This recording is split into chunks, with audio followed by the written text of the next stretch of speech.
That should be good. I've got nothing come through to restream yet. Oh, no. There we go. No. Yeah, I've got your graphic. Don't panic me like that, mate. Oh, no. We've got nothing. Yeah, we've got audio, we've got graphics through. You really freaked me out then, because earlier on, I hit the stream button, and absolutely nothing happened. Like, nothing happened. So I'm streaming, chatting away, and nothing happened. Well, you must have changed their interface, because it used to tell you at the top that it was receiving it on the little tab that was receiving a stream, and it's not. Oh. So they must have changed their interface. So there we go. Right. Oh, there we go. Yeah, our ugly mugs have come through both Twitch and YouTube, and I can tell you that Twitch is winning the race, and it's going to stream a good 3 or 4 seconds before YouTube does. Fantastic. Good to know that things still work. Indeed. So, good evening, TheSuffolkRam. Skazz. Well, episode 158 of the Round Nerds podcast. 158. That's insane. Nearly 200 by the end of the year, won't we? When's our podcast birthday again? I forgot. August. August the 30th. That's how much of a horrible husband I am. I just don't remember our anniversary, man. Or wife. I don't care. I don't know why I stay with you, to be honest. But me. That's fantastic. You never care. You never write. You never say you love me anymore. Oh, mate, you know I love you. You know I love you. I wouldn't be doing this for 150 episodes if I didn't, mate. Apparently, well, one time I was on the farm. I was the chap I work with. He's a very good friend, and we were having one of our many arguments that we do. As you do. And shortly after he was walking away, and his wife walked round. She goes, "You know, bigamy's a crime, don't you?" He goes, "What?" Oh. I heard you two arguing like an old married couple. So that's love. Look, if you're not screaming at someone at the top of your lungs, how do you know you're friends?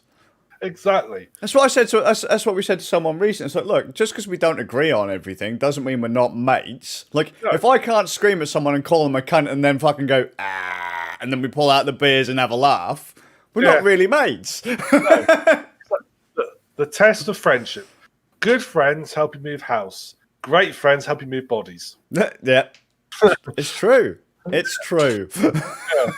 You know that if when you next murder somebody, if you gave me a call, I'd happily come and give you a hand. Bless you, mate. I appreciate it because some of the lot over here are getting a bit smelly. I should really probably start moving them out. Yeah, I'll bring the truck down. We'll get them into the dead bin.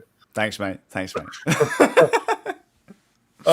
So, right. Well, let's kick off then. So, Skazz, what have you been up to? Well, weirdly enough, I want to take back some nasty stuff I said about Vermintide. Okay. It's not completely shit anymore, but it seems a bit more random than I remember it. We spoke about Vermintide years and years and years ago. You and Bard were playing it. Me and Bard played it. We on the podcast you were not available for. Me and Bard discussed Vermintide. Sure. Well, I remember playing it afterwards, but I couldn't get into a proper group. No. I could only play either pugs, which sucked, or I had to play solo with bots, and I just really didn't get on with it. It looked great for the time. Looked fantastic. I love Skaven, which hurt me because I have to cut them into little pieces. But it wasn't fun in a pug or by myself. Yeah. That is the sort of... I think that's true of a lot of these sort of, particularly when you're like these team-based games. Yeah, so Left 4 Dead style 4-player co-op. It's pretty much Left 4 Dead. It's actually more like Left 4 Dead 2 in many ways. It's copied off, and it's basically it's a 4-player. You pick one of 5 characters. It's a maximum of 4 players, and you are basically fighting through a town that's being attacked by Skaven. It's set. So Warhammer the End, it's actually called, proper titles, Warhammer The End Times, Vermintide. And it's called Warhammer The End Times because in Warhammer lore, the End Times occur, because you can't buy Warhammer anymore, you buy Age of Sigma. Mm-hmm. Age of Sigma is like the sequel, and Warhammer ended where the old world, as they call it, got destroyed, and they are called the End Times. So Vermintide is literally set just before that happens. In fact, I think one of the DLCs, you actually play the actual point where it happens. Oh, sure. So Vermintide said I just don't before think that, I have that. I don't. I think I don't think I have no. But Vermintide said just before that happens, and it's set in this city. I can't remember, an Empire city, and it's basically Skaven are attacking it, and your group of band of I say 4 adventurers, but pick out 5. You've got a human witch hunter, a dwarf, a Empire soldier, a bright wizard. I don't mean she's clever. I mean she's fire. And a Way Watcher, which is basically like a wood elf. Yeah, sort of like an ranger. elf rogue kind of thing. Yeah. Or range is probably a more Yeah, accurate, maybe, sure. Yeah. And yeah, you basically have to perform little missions. It's very Left 4 Dead. You fight through hordes of Skaven. You've got special creatures, like you've got the rattling guns that come and they shoot you and attack you. You've got the Pack Masters, which drag the people who wander off away. Skazz got very familiar with those. I fucking hate those things. I mistime my wide swing on those every single time. And it's like, I'm going to get you. No, I don't. And then off I go. Bye, guys. Get dragged away. Save me. Yeah. There's a bit that she was like, well, also means Labour discussing a chest, and all of a sudden we just hear your character goes, "Oh, it's got me. It's like, oh, I look over and there's just you in the distance, like, Skazz has wandered off again. Yeah, it's been dragged away. You down. It's like, I'm coming, Skazz. I'll come kill the thing for you. I remember the first time I got caught by one of those when I was playing with bots, and the bots were just like, bye. And I was like, what about me? And they're like, nah, mate, bye. And it's like, and I got dragged away. I was gone. That was it. The thing is, the bots are pretty effective, actually. I mean, they're actually quite useful. They are now. They weren't then. But they are, I mean, our bot was getting all the kills. Yeah, well, no, but so I looked this up. So the bot always played as the elf. The bot was almost always the elf. Yeah. And a load of people have said that character, for the most part, is OP, because that is the high DPS character. Yeah. No, look, if the elf doesn't get the highest number of kills or most damage or whatever majority of the time, that's pretty surprising. Yeah. And being AI controlled and it's firing ranged weapons, it's going to be more accurate than human player will be in general. Because if you play as that elf, you get 99 arrows. Oh, do you? For your, yeah. Cheeky. Apparently. I don't know. All I've ever seen is that thing run at stuff and just, stab, everything dies. And you're like, do you even need me? I'll just go back to the pub. It's fine. It did feel there were points where the bot was carrying us. It did feel like that, particularly the first. So, shall we talk about the first time we tried to play it and how that worked? Right, I just want to throw out there, that first mission experience seems to have been mirrored by all of us. So when I played it years ago, and when we started playing it again recently, oh my God. Ram, go on. Yep. What? How was it? Fucking hard. It's called the Horn of Magnus, and your job is to get to a village and blow a great big horn and kill loads of Skaven on the way. It was probably, literally, I think we spent the first game like about an hour and a half. We died every single time. And we're playing on normal, not easy, because easy is ridiculously easy. Yeah. Normal. And that's like level 2 out of 5 in terms of difficulty. And we were getting mullered every time. Admittedly, it's because we weren't really playing the game how you need to play the game. Mm-hmm. We were treating it too hack and slash. And actually, you've got to be a little bit more sensible than that. You can't really, you can sort of go in, swing, slashing, and so forth, but you've got to be somewhat defensive when you need to be. Yeah. And we weren't. We were just going hack slash. We were getting better. Every time we played, we got slightly further than last time. And when we finally got to the end, we did actually get to the final sort of showdown where you blow the horn and hordes of Skaven come in. We got to that bit. Yeah. And then got mullered. I mean, God, if you get gutter runners involved. Yeah. When you get gutter runners, when they take somebody down, they're just pinned and being stabbed until someone comes and takes the gutter runner out. Yeah. But once the person's killed, the gutter just disappears again because they can just all like try to almost teleport. Mm-hmm. If you don't get them before you're down, or you want them the really only time to get them is when they're pinning someone else down. That's really your only option to get them, unless you've got like Saber's quite good with a shotgun. he can sort of like just about get him. But try and otherwise, you're. Well, I mean, at least he's got a bloody shotgun. I've got a single shot. I've got a crossbow. Yeah. Trying to hit something like that with a crossbow. It's a lucky hit if you get it. Mm-hmm. But when I think the last one, he basically took you. He took Zaber down. He then immediately took you down, and then it was just me left. And I think I should have just got overrun. I don't think he took me down. I think I got overrun. But that was basically once that happens, it's just a nightmare. Yeah. And they are designed to sort of like attack you a certain way. So the gutter runner tends to and the pack master tend to look for individual players. Yeah. Players who've wandered away from the main group, and they can attack those first because they're easy kills. But they will go for you in a group as well. And then you've got like the glass poison wind globadier, who will throw poison wind globals and will actually try and separate you. Yeah. So you see how when you have one of those and a gutter runner together, that's actually quite a deadly combination because they can work together almost. And I would say the AI, despite it's a horde game, the AI is not bad. I mean, they will try and flank you, they will try and work around you, they will try and surround you. Yeah. To take you down. I mean, they are just a massive enemy to come at you, but they do have some degree of intelligence. Mm-hmm. And so the special characters do tend to work pretty somewhat smartly. It's quite impressive, actually, for its time. I remember back in the day, the like spawn locations were a little bit more predictable. Whereas now you could have like like the really big guy can seemingly can just seemingly turn up out of nowhere. Yeah. It might just be so once upon a time, but every now and then you'd have a gutter runner spawn here. But now he could spawn somewhere he didn't spawn before. And that really kind of threw me when I came back. Because a lot more things were coming out when I didn't expect them.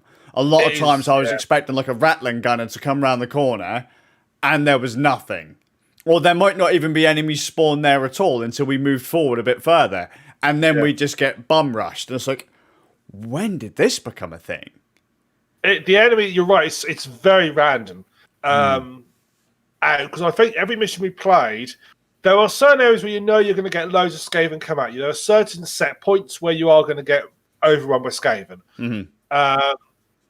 But actually, there's a hell of a lot of randomization. I don't think we ever played. I'd say, I don't think we played through it like very similar very often. I mean, I think the first time we played through it, we never encountered a rat ogre. Mm-hmm. The second time we played it virtually out the gate, we actually saw like went for like sort of the first part, and then a rat ogre appeared, and we like sort of hit it. It's really, and I say sometimes you'll get like 2 or 3 rattling guns turn up. Yeah, which when the special Skaven turn up, like I remember like being. That's kind of rare. Like they would happen, but now, my God, if one of them, not a problem. 2, that's been happening more and more and more. The globadier and like the rattling gunner or the gutter runner turning up at the same time. If they both spawn at the same time near the start, my God, good luck continuing that run. Yeah, and it's because it's very. It's not once you know what the health is. It's fairly hard on your health. There aren't many health drops actually. There are sometimes bits where you'll find a food, but generally there aren't many. So once you start with a health potion, which will show about half your health, but once that's gone, unless you find one in the wild, you've had it really. And I mean, even drop points change. You could open up like 10 chests throughout the map, and they could all be empty. Yeah. Or they might all have health packs in them, and you're like, oh my God, there's nothing really predictable about it. No, it is. You can't rely on anything. You can't. It's okay. I mean, at certain points, there are certain bits where there's going to be health. Like the whole house is a marketplace, and there's a store, and there's always a health potion. No, I've done that, and there weren't. See, every time we played it, there was always a health potion and a first aid kit every time we played it. But you want the chests are sort of the main enemy you have to track down. But in that sort of risk reward, because if you spend a lot of time, the hordes don't stop; they keep coming. There's like a breather points, but if you spend too long searching for chests, you'll just get hit by more hordes. You end up being worse off. Yeah. So, but I enjoyed it last time we played it.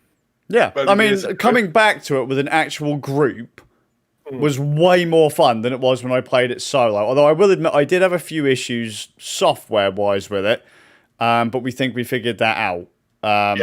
because I had the same problems with Deep Rock Galactic. Like games just don't seem to like running over my monitor's refresh rate, and or we had a few. Did we not have a connection issue?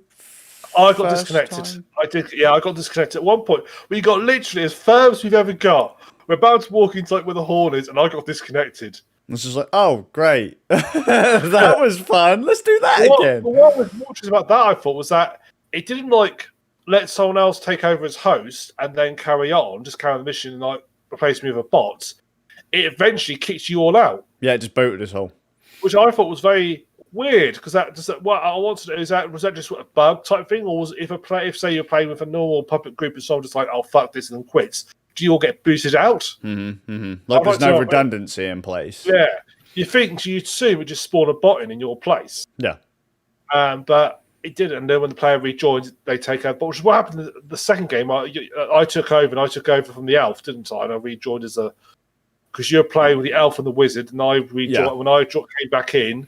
Yeah, I took over the elf. Yeah, so it's definitely not perfect, but I've heard it's quite tough when you at low levels because you ain't got the gear. Yeah. But as you get better gear, it gets a lot easier. Well, I mean, as soon as I played to try and fix my bugs before the next stream, I decided I'd do a couple of the Horn of Magnus runs. Yeah. And I was like, right, I'm going to change my weapon whilst I'm faffing around with graphic settings and stuff. And I found that my initial weapon that I had, which is the axe and shield, was absolutely dog shite. So you guys had heavy swings that were wide. I didn't at first. I had twin daggers. Oh, sure. Okay. So I had the shield and axe, single shot on anything. As in I only hit one enemy. Even if I do a charge, I just do a shield slam to stagger them, which I found to be really useless when you're being surrounded by 10, 20, 30 Skaven. So I then ended up going for a two-handed great axe. And then I had a wide swing, and I just started cleaving things down, and that became so much easier. Yeah.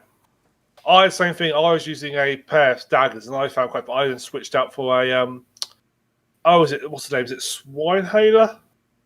Is it the big two-handed sword? Is it swine? Something like Swinehailer? You mean the Zweihander? Zweihander, that's it. Yeah. I switched out for one of that's what it's called, as something Zweihander. I switched out for one of those, and that's definitely a lot more effective. Oh yeah, for sure. Because it's got the reach, so you can take them out.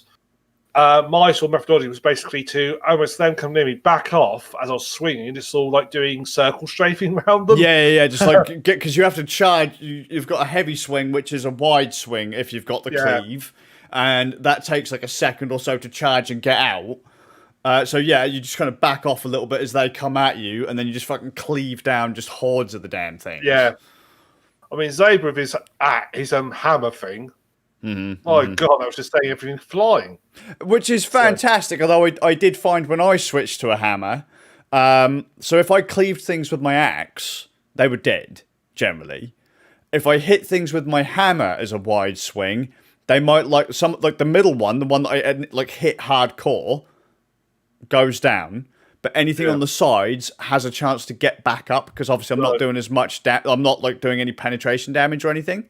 However, I found that my regular swings would go overhand, and so as long as I kind of center screen clicked, I was just headshot on them.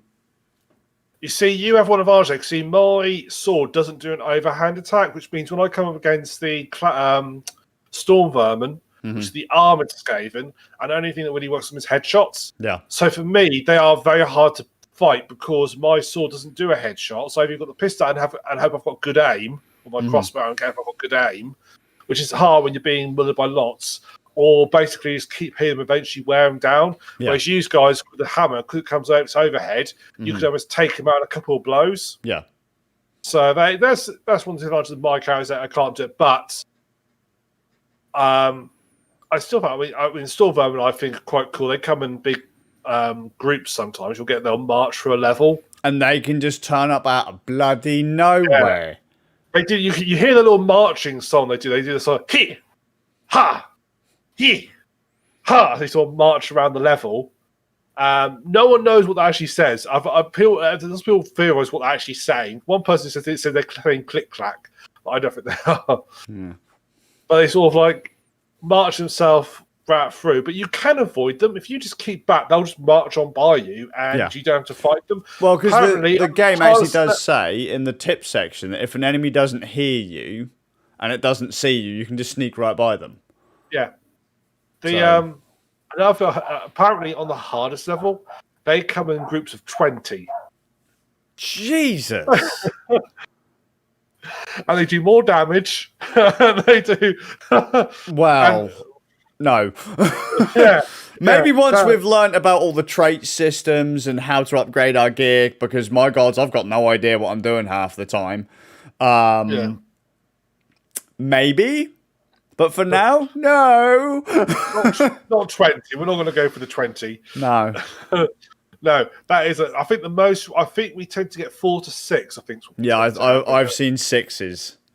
Yeah, but yeah, if you upset them, that's not a fun time. So no, but yeah, once we sort of got the groove, though, once we sort of got the idea of actually how to play it, and got a little bit better equipment. Oh yeah, we went through. So the first, we've done 2 game nights of it. The first one, we spent the entire game night on 1 level, died every time. Second game nights, we did 5 levels, and went through them every time, first time. Yeah. So, because we even did Horn of Magnus, didn't we? That we actually went right back to the start, Horn of Magnus, and then 4 more levels after that. Horn was actually still quite tricky. I still think it's the hardest ones we played. But of all the other, it was quite funny because we then went to the next level and we're like, oh god, no, if it's anything like that one, it's only going to get harder. We steamrolled it. Yeah. It was insane. It's got some neat details, and one that thing that I picked up when I was editing it, when I sent to you guys, which I then had to confirm by looking on the wiki. We went for this bit where there was this wizard tower, and there's wherever you go into, and there's a gate you have to open. So you open the gate, and you get attacked by Skaven.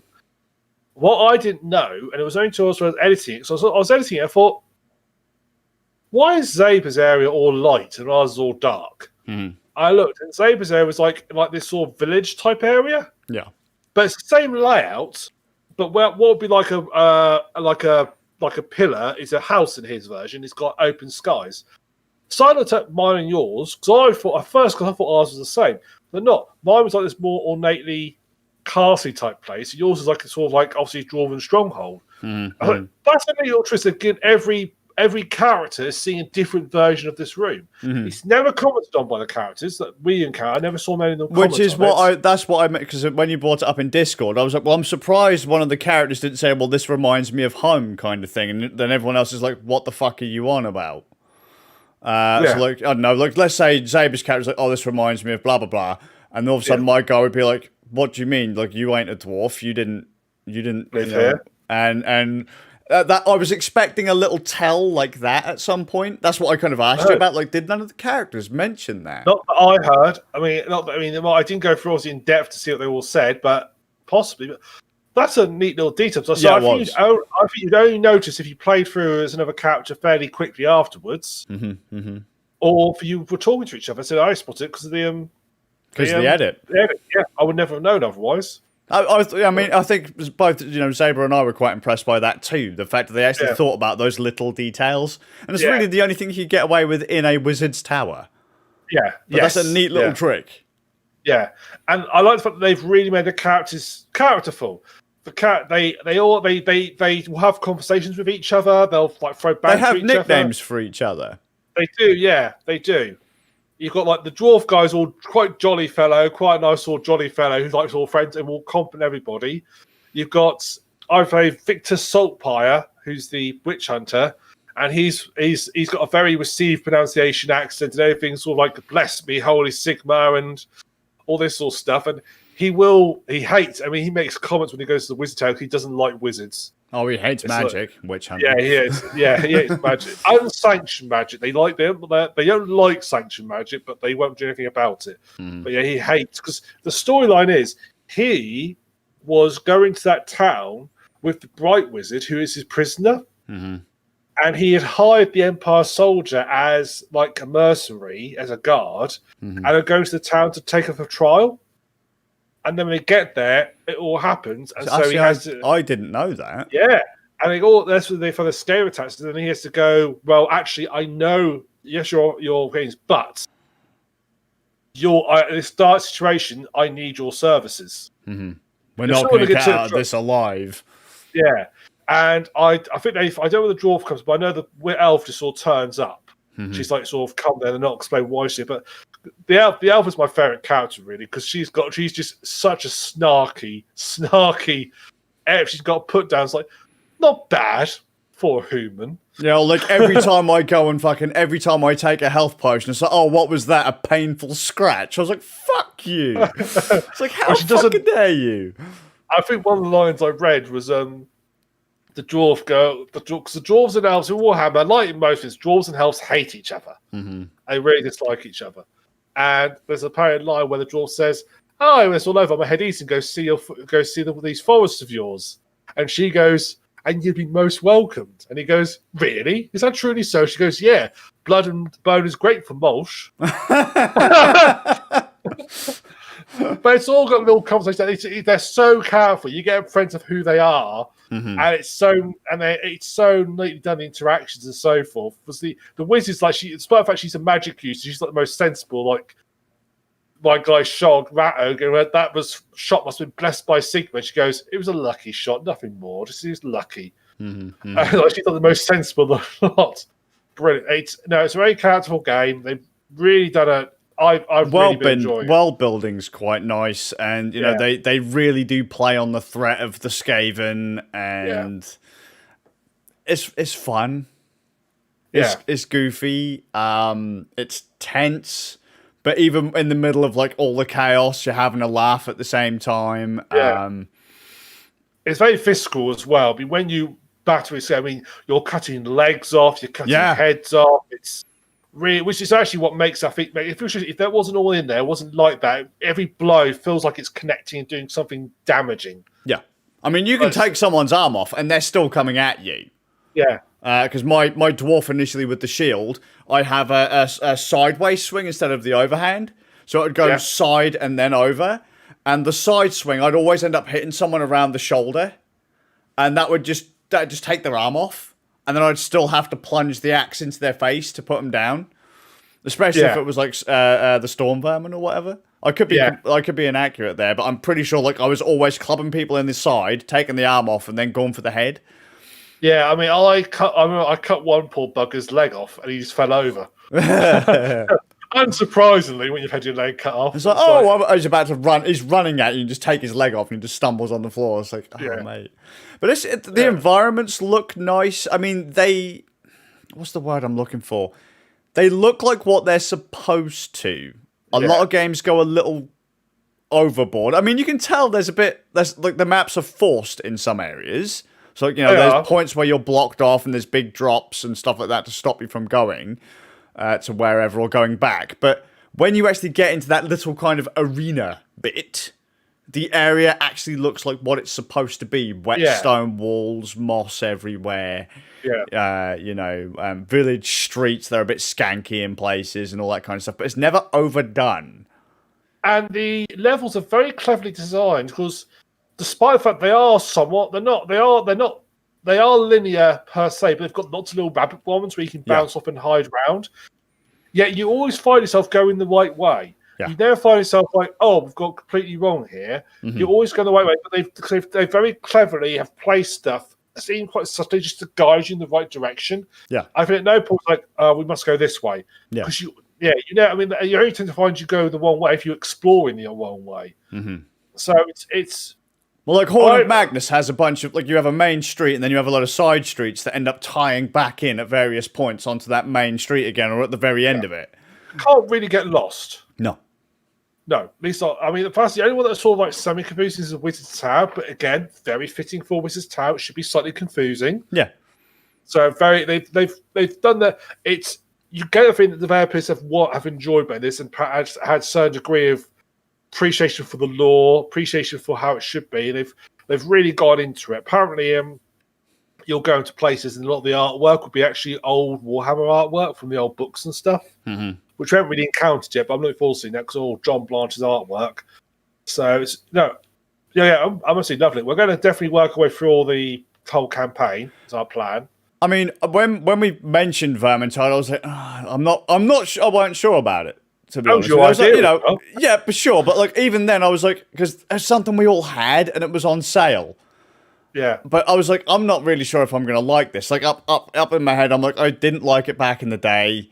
Maybe it's on sale as something that we, because you guys were talking about Darktide. Yeah. The 40k one that's been released. Hopefully, yeah, this the year. new one. Because you got Vermintide 2, and then Darktide's coming out. So you've got your traditional Warhammer, and then 40k, so Space Marines and all that kind of stuff. Yeah. I was like, look, it's cheap. We're starting to run thin on co-op games kind of thing. Yeah. And I ain't paying full price. But now that we've played through it, and I've played through it with a group, because I like Warhammer. I've never really had many people to play it with. I've always been more of a Blood Bowl kind of guy. I love Skaven. I love the aesthetic of the game. The atmosphere is pretty solid. Now that I've actually had people to play it through with, I'm like, fuck, man, when are we going to get to Vermintide 2? And when the fuck's Darktide going to come out? But I'm hoping the scenery shift from, village streets to 40k fluff. I'm hoping it doesn't lose its charm.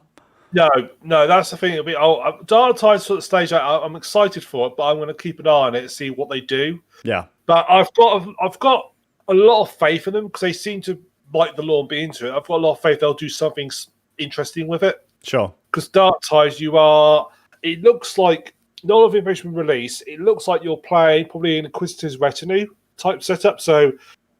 Because you look like some Imperial Guard, but you're not an Imperial Guard unit because they obviously units are like sort of 10 or 20. They don't usually have like really small groups. Mm-hmm. You're like 4 guys, and it looks a fairly random mix. I suspect you're going to be like an Inquisitor's got a group of soldiers he's sending down as his retinue to go deal, because that's the sort of small scale Warhammer 40Ks. You Inquisitors, so a bit like Inquisitors are basically the witch hunters of Warhammer. Yeah, a bit more, not quite the same, but very similar.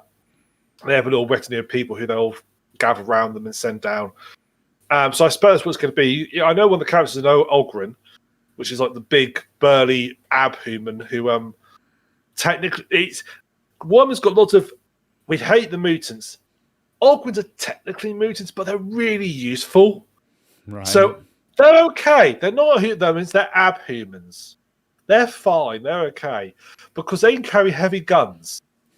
And they are tough. So actually, they're great for fighting orcs. So we'll let them be. Mm-hmm. We'll let them be. Yes, they're really smelly, but we'll let them be.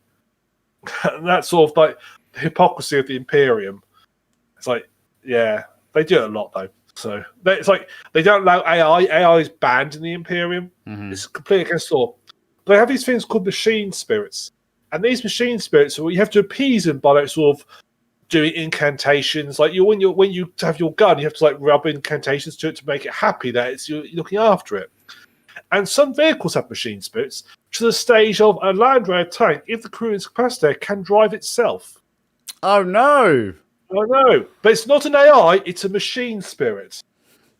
Sarcastic air quotes. yeah.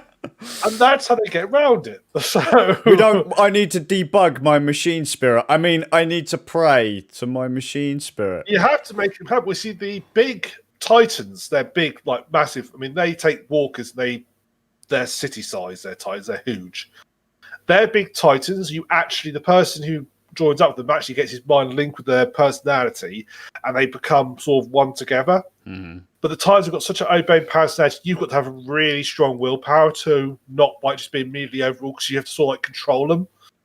And that's why they don't tend to live for very long, because they basically get burnt out. But then your person gets slightly absorbed, so the Titan's personality will change over time. Again, it's not an AI, it's a machine spirit. It just acts very similar to an AI in many ways, and that it basically is apparently very, very angry most of the time. It's only the person in charge who can keep it under control. Good times. Good times. But yeah, I'm going to Warhammer rant stage, so I will. I'm looking forward to the next couple of game nights. Like I say, I recommended it, but was hesitant. And I mean, what did we pay, like £5 for it at the Well, time I of the already had it, sale? obviously. Yeah, and I had it, but like, because Zaber didn't have it. He'd played Verm 2, and I think he had it on Xbox. Yeah, he had. I had. So I picked. Yeah, he picked up Vermintide 1, and then we all picked up Vermintide 2. I think you already had Vermintide 2. Yeah. What we haven't got is the DLC, but the DLC is like £8 for all the DLC. So I might just pick that up Sure. for the sake of £8 and play. We'll have more missions to do, and yeah, it apparently fleshed out the story quite a bit. The DLC. Mm-hmm. Well, now I'm interested in the story. Now that you mentioned there's actually reasons for them being there, other than fuck it, mate, we would just drop there. Because it doesn't tell you anything. You have to pick up lore pages and do some reading and digging. And I think a lot of it, there's a lore book on the bar table because you have like a restaurant. There's a pub you go to between your missions. A fucking restaurant. Yeah. Incidentally, I don't know if you noticed that you're at the Red Moon Inn, the Horn of Magnus. You start literally outside. If you look as because that's the. Yeah, you literally start just outside. You literally go and say, right, out the door, let's go, lads. Off type situation. Opposite. Yeah, so you got the pub and the guy. There's a law book on the table there. So whether I think a lot of it might be in there because that basically gives you the background. Because obviously they've got to put the law in there. People who have never played Warhammer. Mm-hmm. Well, I mean, but you have to pick up pages and that as well, don't you? Yeah, because there are lore pages scattered around the maps and that as you go. And it gives you the background of all the different like special Skaven and all sorts and Skaven are hilarious. Their little chatter and stuff is absolutely hilarious. It's like kill for the clans. I love Skaven. I've always loved Skaven. I loved Skaven in Blood Bowl, and it pains me to bury my axe or fucking whatever into their faces. Skaven was the army I had in Warhammer. It was like when I first started playing. So when I first started playing Warhammer, I had Empire and had Orcs because that's what came in the box set. Mm-hmm. And so I built those up because you've got a decent amount actually in the box. You about like half an army in the box set. So I built those up. I bought more units. I basically built them up to like a reasonable size each. So I built them up evenly. So I'd like if I could play with someone, I could have two armies of equal power. Mm-hmm. And then I remember going through the sort of book and we built these up. I want to look, and I just looked through the book and like all the pictures of the armies, and I just got to the scale. It's like that's who I'm having. No questions. That's it. That's the army for me. That's the ones they just appeal to me. They're the ones I sort of get into an army and then it'd wane off. But Skaven, a bit like Tau for 40k. Tau always appealed to me from the moment they were released. They were the army I wanted to play, and it's one I do play. I'm branching out a bit now, but they are my main force. And Skaven was I had a huge army of Skaven. Mm. I've still got a few bits up on the shelves behind me, hidden away. Some Skaven stuff. Most of it's unpainted. They're cute as fuck too. yeah. That backglaw is pretty grim, but they are quite cute. Because they're mutations, aren't they? So they are. Well, they're not quite clear where they come from, but in Warhammer, magic there's this stuff called warpstone, which is basically magic in physical form. Literally war magic, and it's considered highly dangerous. Some wizards study it. They think Skaven were caused by rats that ate the warpstone and then got mutated by it, because their whole thing is basically based on warpstone technology. So the rattling gun fires warpstone bullets. Mm-hmm. That's why they're green. That's poison wind glass grenades are throwing glass of warpstone. That's why it's green. That's sort of their thing. It's good stuff. Good, clean, wholesome radiation. High toxic. Yeah. It's sort of like their version of uranium. It's high toxic, high dangerous, but it's like this mystical force I'm not saying radiation's a mystical force, but it's like given in per form. Which apparently also, I read that Terry Pratchett's inspiration for magic in Discworld. Oh, there you go. So he worked for the Nuclear Regulatory Commission or something with nuclear power, and he used to work for a power station. He used to have to write, something has happened. This is what it was. It wasn't that bad. Yeah, because apparently there's bits in his books. I've not his Braves books, but I've been told there's bits like where like magic is spilled over, like contaminated the air, and they have to sort of keep the areas clear and not let anyone go into. So it's implied that he was inspired. In some of his, I wouldn't really like collections of non-fiction. There are parts where he talks about his time working at power plants and things like that, and an interesting little insight into some things that happened at XYZ where he used to work, and that wasn't supposed to be a thing, and this is what we did. And then you kind of read through some of the Discworld books and go, oh, hey, there's that thing that you mentioned happened. Yeah. He filched it. Write about what you know. You write about what you know. So, yeah, Skaven are cool. Yeah. So, if you don't like Skaven, you're wrong. They're cute as fuck. They are kind of cute. I will get that. Have you seen? I after playing Vermintide, I just googled Skaven cosplay, and there are some absolutely fantastic people who from fantastic. There's literally a group of about 3 people standing on top of a replica Doom wheel, and they're just standing on top of it. And there's like one's got so someone's done a storm vermin. So first of all, they've had to dress up as a Skaven, and then they put armor on top of them. That must have been hot as hell. Wandering around like that. Some absolute cool stuff. Cosplayers go all the way these days. Playing Warhammer is really big in Russia. Mm-hmm. And there's this big event where all the Warhammer players come down. They do a big, massive LARP, and they all dress as characters from Warhammer. And so you can look at. I'll put a link in the show notes. I'll find it. But it's just all these photos of these people who are really, really outlandish, fantastic costumes. I mean, you got your mix of your elves, your humans, but some people have gone as orcs. And they've done a fantastic. I mean, the orc person looks like an orc. Mm-hmm. Their orcs are big and bulky and strong. I love the orcs too, to be fair. Yeah, the orcs, that's because they're just silly. The orcs are just fun. What do we do? We like fighting. We're just going to go fight. Mm-hmm. And that's what they do. They just have fun. They're probably the most honest faction in Warhammer and in 40k. They don't care. They're just fun. Mm-hmm. They're there to wreck your shit, and they won't. They don't mince about it. 40k's backstory is quite interesting because their backstory is, or one of the backstories was that they were actually a weapon. Oh, interesting. They were a weapon that was built basically as a fighting force, and I've got this. I'm now going back to deep old lore here. They are basically built as a sort of an army and fighting force, very effective army, but they were very uncontrollable. Mm-hmm. And so supposedly, after they are made, that's when the old gods made humans because we were more controllable. But orcs are basically a weapon that's just been left unattended, and just that's why they're just absolutely crazy because that's what they're just born to do.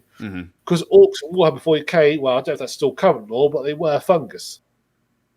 Delicious. They're basically they're orcs reproduced by spores in 40k. Bless them. So that's why you see that's one of the big problems when you have an orc infestation is that you may kill the orcs who are there. But 10, 15 years later, you'll get another one pop up because all the fungus spores have got out and they've grown up into orcs. Mate, that's fantastic. Yeah. Anyway, I'm getting deep into Warhammer lore now. I'm so dangerous getting into Warhammer lore. I'm looking forward to the next game nights, and my opinions of Vermintide have changed a bit. It was a game that originally I did not enjoy playing, but quite enjoyed watching. And now I'm actually really quite enjoying playing it. Years later, but I'm really quite enjoying it. And looking forward to Verm 2. And I'm on the fence about Darktide at the moment, but I am at the moment. Yeah, I want to see more of it. I want to see some gameplay, proper gameplay of it. See what it's going to be like. So, my concern with Darktide is the initial shot is they show you fighting like chaos cultists, sort of like their mad cults, which in lore are basically zombies. Mm-hmm. Well, unless it's really cool, Left 4 Dead have done zombies a lot. Yeah. And Killing Floor have done zombies. So you've got to do something really special there to make that an interesting, different. Can't beat Skaven, though. No. Cool. There should be a Vermintide DLC where you play as the Skaven. Yeah, just bin off all the other characters. Just give me Skaven. Yeah. Spin off everything. Pack a storm vermin. Hey, off you go. Your big, heavy halberds and armors. Off you go. Good luck. Yeah. But you can only walk around if you shout, "He!" Make the noise as you wander about.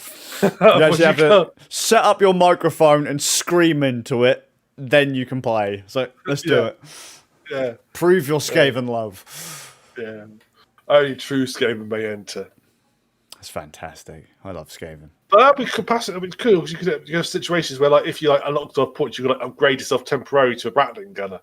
That would be wow. Those things are the fucking devil, though. Yeah, but they are because they lock onto a person. So if you're the person who's locked onto, the other people can outflank them. Yeah, but when there's two of them, Oh, that's a bit of a problem, yeah. when But there's they two do- of them and your team are dickheads. Hey, what are you saying? Not you guys. That's just something that's happened to me before. I'm like, over there. Ah! It's like, oh, there you go. That was done. Dear. Good times, though. They're cute whilst they're fucking filling you full of holes. Yeah. They're cute. Yeah. I did get changed before because in proper Warhammer, they're two-man teams or two Skaven teams. Mm-hmm. They changed to a lighter, more single Ratman portable version. Just so you have to try and code having two of them together. But they're so cute. They are. Bless They're them. sweet.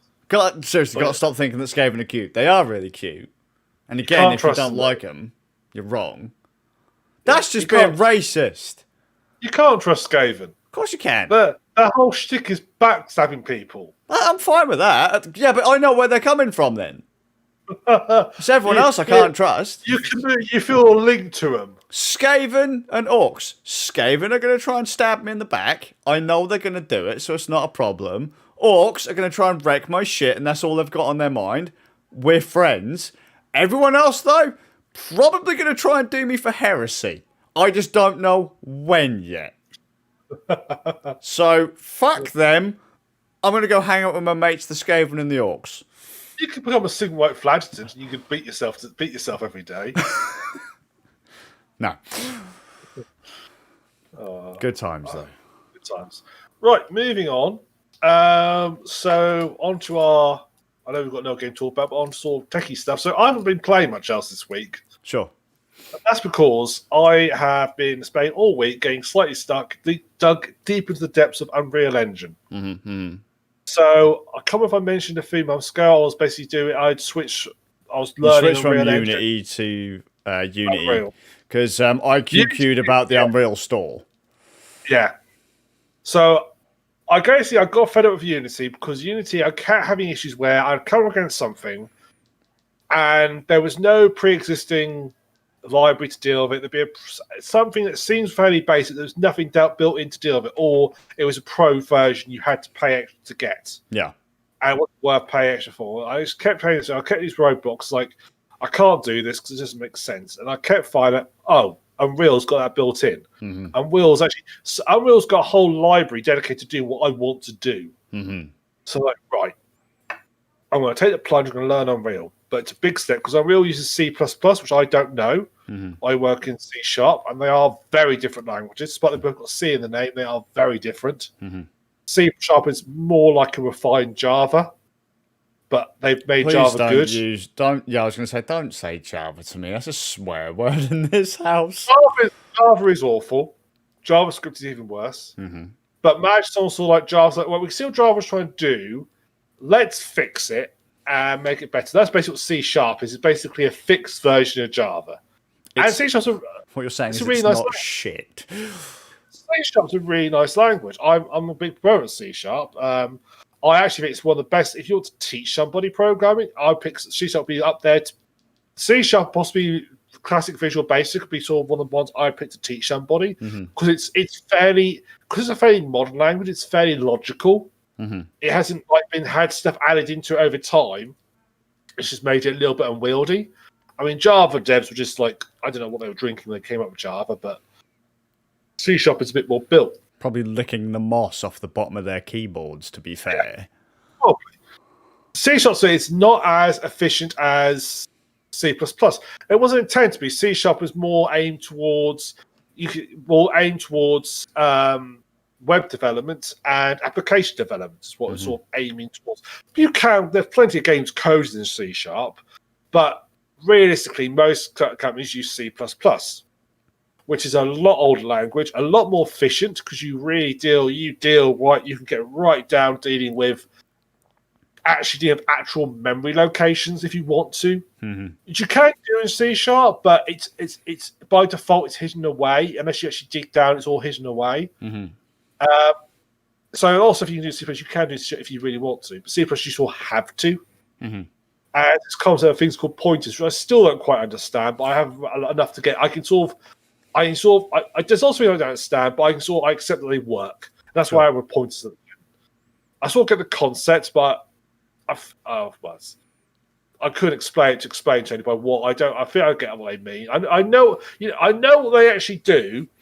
It's magic. No. Just explain it as it's magic. Things happen.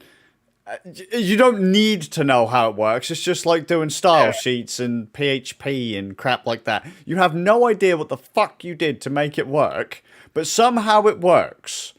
Don't fiddle with it. Because obviously C++, C is based on C language. I think that came around in the 1970s or 60s. It's a very old language, C.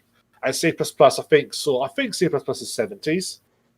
Very old. So it's built in a time where computer processors were like back in the day. Nowadays, your washing machine is more powerful than the computer processor they had back there. Yeah, that sort of level of technology they were dealing with. They were so you had to be efficient. You had to code very strictly, very differently. And so it's built for the time.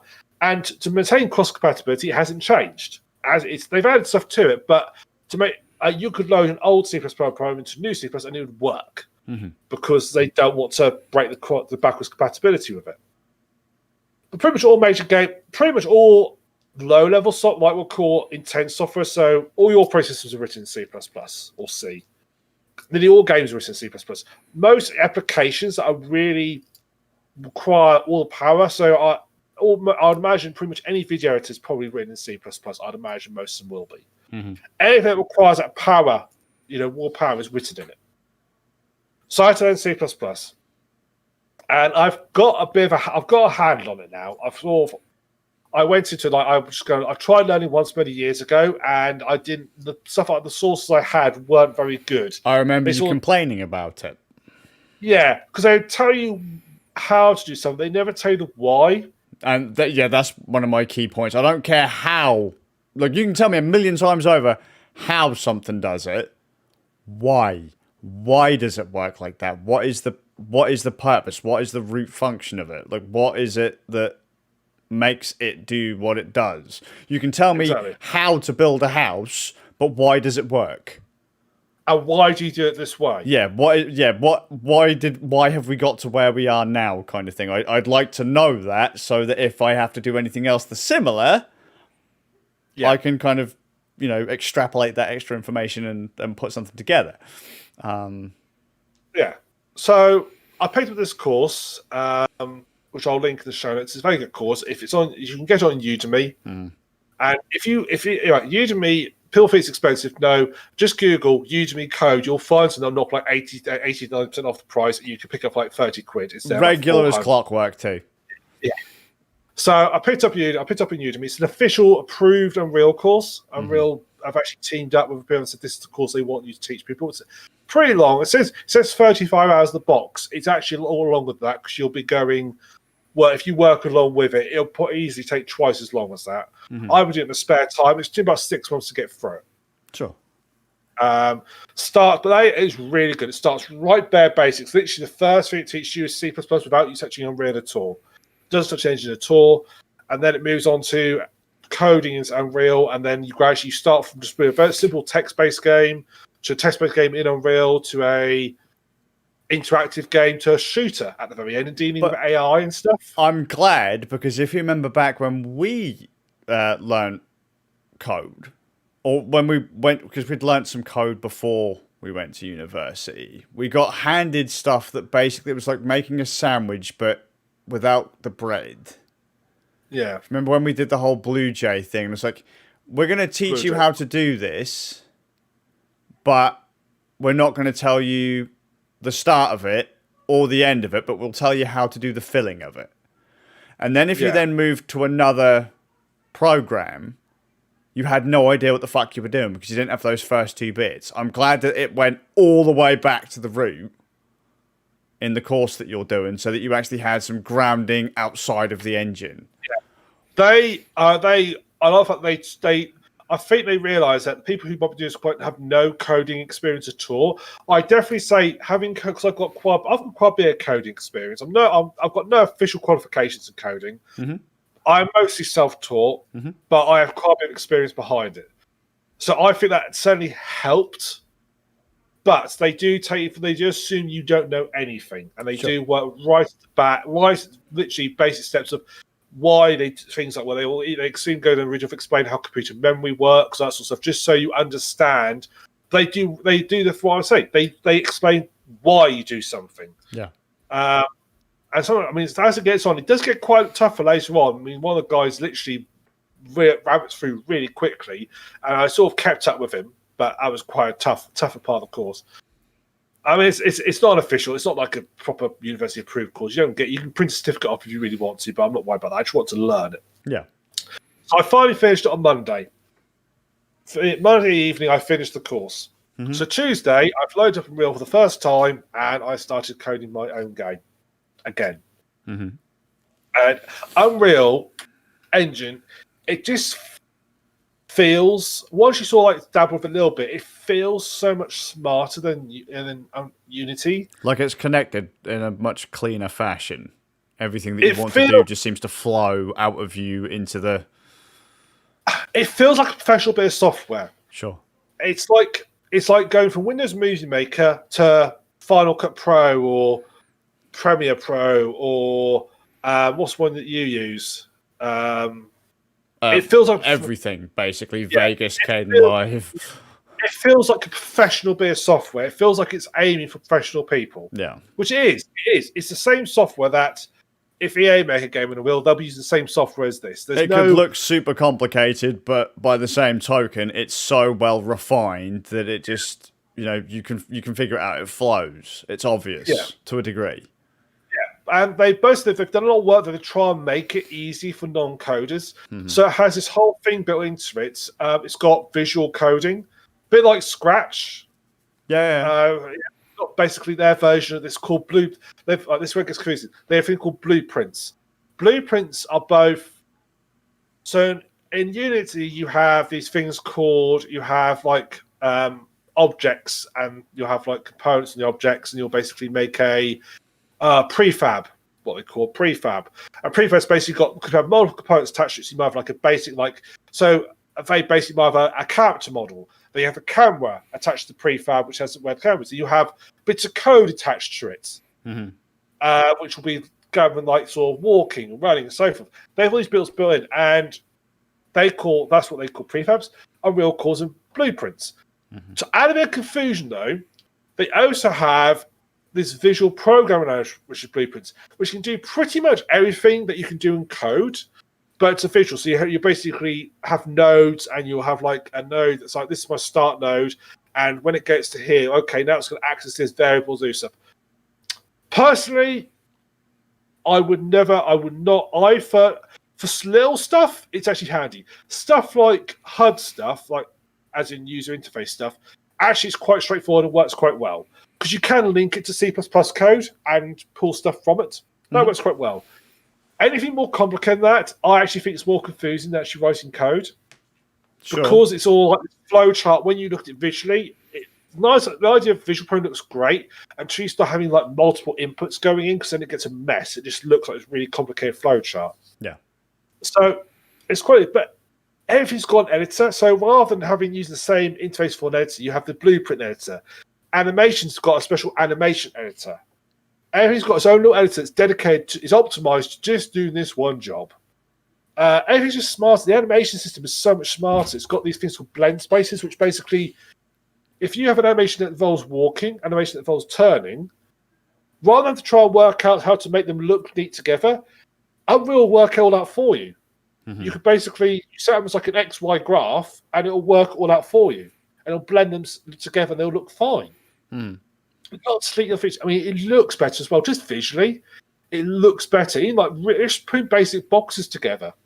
Which one works? So I've sort of started from scratch a bit, so I'm having to write a bit where you can because my game involves snapping bits and pieces, building things up together to make a bigger item.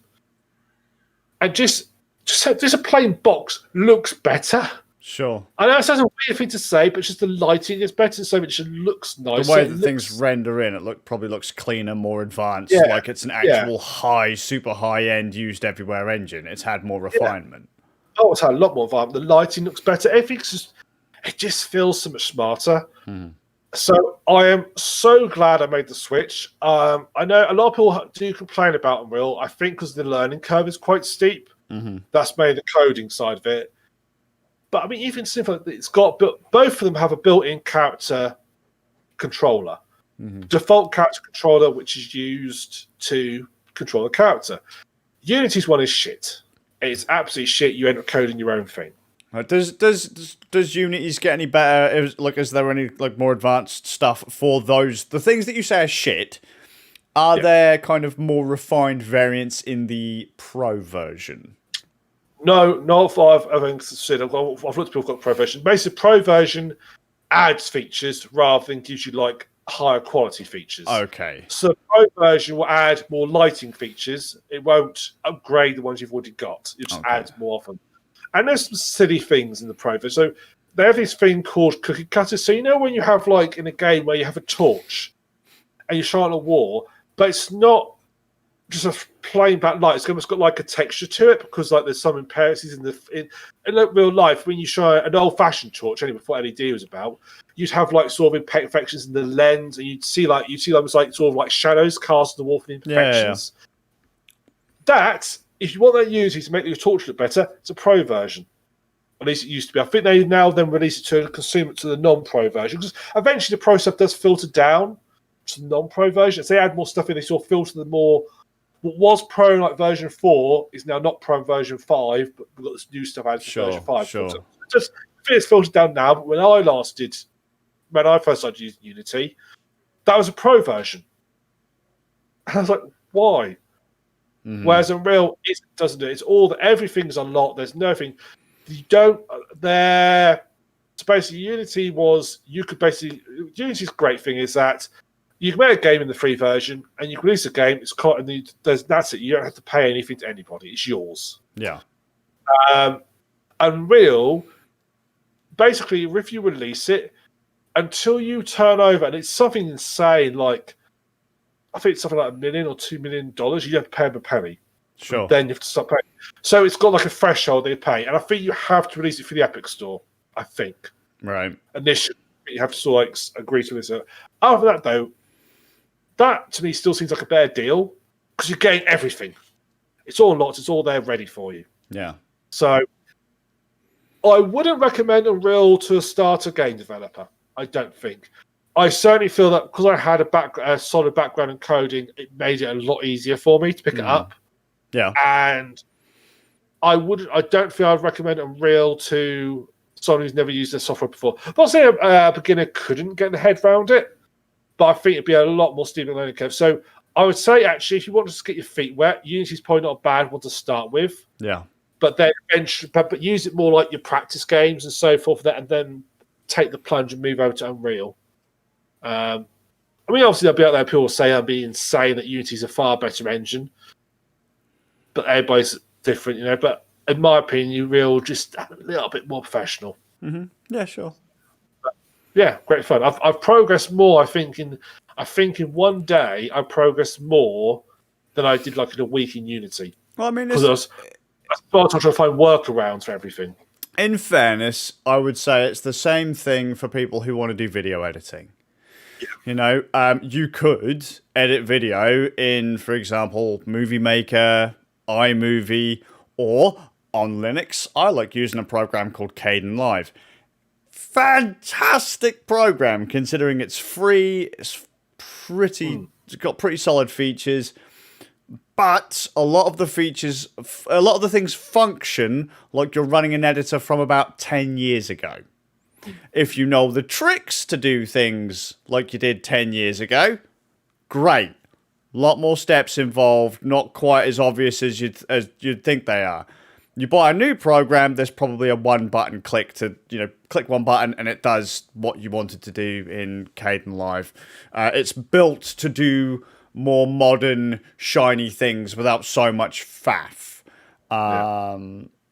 it kind of sounds like that to me with Unreal and Unity. You know, you could start on on this other one, the cheaper one, or well, it's not really cheaper, is it? Because you know, Unreal's free as long as you install the Epic Store. Yeah, but it's a case of refinement and polish and just really where you want to go with it. Yeah. Unity might just do the job, or it might not. You could start programming in Q bloody basic if you want to. People, I mean, all fairness to Unity, there are plenty of games have been released made in Unity. Oh yeah, you know. So all fairness to Unity, I don't want this come out saying that I'm shitting on it. It's a crap system. I'm not saying it is. It's just for something that you wanted to do. The thing that you wanted to do is more refined and easy to do in Unreal than all of the legwork you'd have had to have done to get it to function remotely like how you wanted it to in Unity. Yeah. Like I was saying, if you wanted to do something in Kdenlive, there might be 4, 5, 6 steps. Whereas if I went to Premiere, I could do the same job in one click. Go back in time with Premiere a decade, I might have still had to have done those 5 or 6 steps. But you know, as over time they've become more refined, as been developed, it's just easier. They've decided that lots more people want to do this, therefore we will make this a feature. That's a fair is Unity's to Unreal, which is like say Sony Vegas is to say Premiere. Yeah, Premiere is probably that slightly bit more advanced, but it has got its problems, as we've discussed before. But Sony Vegas, I wouldn't say is quite to the same level as Premiere Pro. There's a reason why the industry standard is generally Premiere Pro or Final Cut Pro. They use a lot now as well, don't they? Yeah. Not Sony Vegas. No. So, but that's what I learned in Sony Vegas, and I switched to Premiere Pro. Yeah. I mean, I started in... Oh, God, I don't even remember what I started in. It was some janky ancient thing. I've used Power Director. I've used Final Cut. I've used Premiere. I used Sony Vegas when I got tired of using, like, you know, I was like, oh, I can't be dealing with this. I'll go from Final Cut to Vegas, from Vegas to Premiere, from Premiere to Vegas. You know, Vegas to Final Cut 10 when they changed everything around. If I really needed to just do a quick edit with next to nothing in it, you know, just cut basic audio stuff, jump into iMovie or something like that, you know. I know the tricks, so I can go anywhere, but there's a lot of stuff, like a lot of time when you get like a pro bit of software, you look to go, well, why doesn't this do this automatically like the other one? They say the other one does it automatically. Why doesn't it do that? And you think this just seems like more primitive, and then you realise it's only once you get into it, you suddenly realise I see why they don't do that. Yeah, I understand now why it hasn't got that feature automatically switched on that does everything I wanted to do, or I have to go through a slightly different, more involved process to do X, Y, Z. You actually have to give some things some thought. It's generally to have more flexibility, you need more complexity. Yes, and the more simpler software and the easy to use software sacrifices the flexibility to give you something that's more easy to use. Yeah, because it's doing many of the steps for you. You don't have the gradation of you know, all these different choices to do all the different little bits. So one of the things why I like going back to stuff like Kdenlive that feels like a much older video editor, because it's like, well, I can still do the same job. I have to do more steps, but I have more control. Yes. And there are other people who jump in here and are like, oh, I can't do this because that feature isn't there. So, well, it is, but if you know how that feature works, you build it yourself like you used to years before that feature was even incorporated into a modern program. Yeah, and I can do things that feature in this software that you can't do with that because it's more locked down. Yes. But it's simpler. Yeah, but then it's a case of, do you want to do that extra work all the time, or do you want to go, I'd rather just press the button because it's faster and it'll give me roughly the thing that I want, good enough? Because in a lot of cases, that's what you want. You could use After Effects as a video editor. I wouldn't, but you could. But it's perfectly possible to do. But it's not what it's meant to do. But if you want to do actual effects, special effects, even semi-basic effects, it's so much easier in After Effects once you've learned it. Mm-hmm. And now you can just immediately import Premiere Pro straight into After Effects. It's so easy to do. So, I mean, I still feel the Office, I think, is stupid, but so I learned that. I learned that beginning part of this year. I taught myself After Effects as well. because I want to do more advanced stuff. And I'm not going to be doing 3D graphics anytime soon because that's my next sort of hit list. I'm trying to teach myself Blender. Yeah. Because I just love giving myself pain. So Blender's fantastic if you can put the time into it. Well, see, I want to make assets. Sure. I want to learn. I don't want to use the built-in ones because they're not very good. So I want to learn Blender. Mm-hmm. But the same people made the course. You will have made updated because Blender had a massive update to 2.8 and it's changed how long it works. That came out this year. This is the other thing about this course is they update it like every year. Yeah, and they've keep it current. Blender.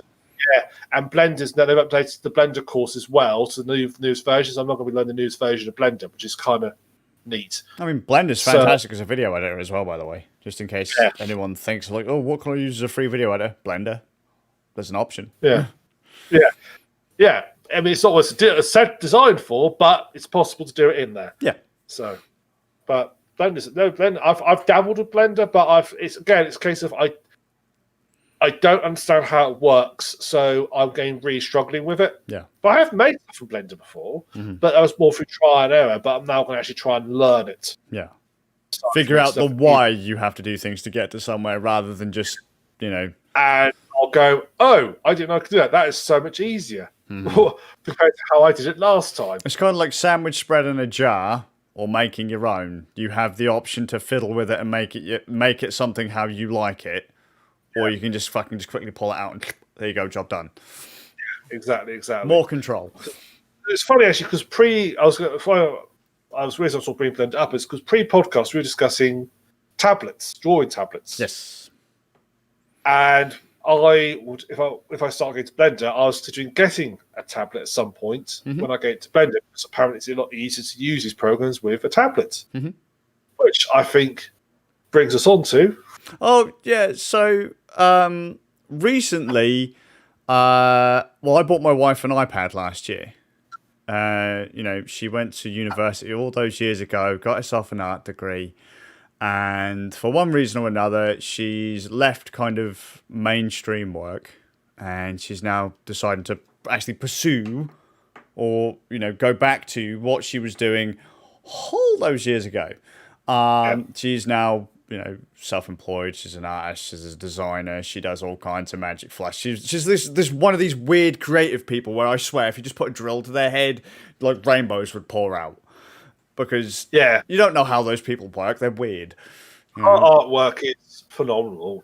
I've seen enough of it. It's like, wow, that's really impressive. I mean, she's at the moment she's fucking crocheting and knitting and all this kind of stuff and painting and spraying and all this kind of stuff. And so we bought her the iPad because she's always wanted to go digital, but it was really expensive.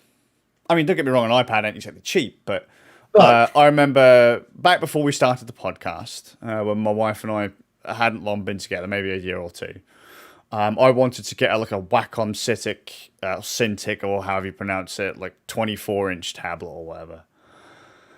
And it was really expensive. We're talking iPad money now.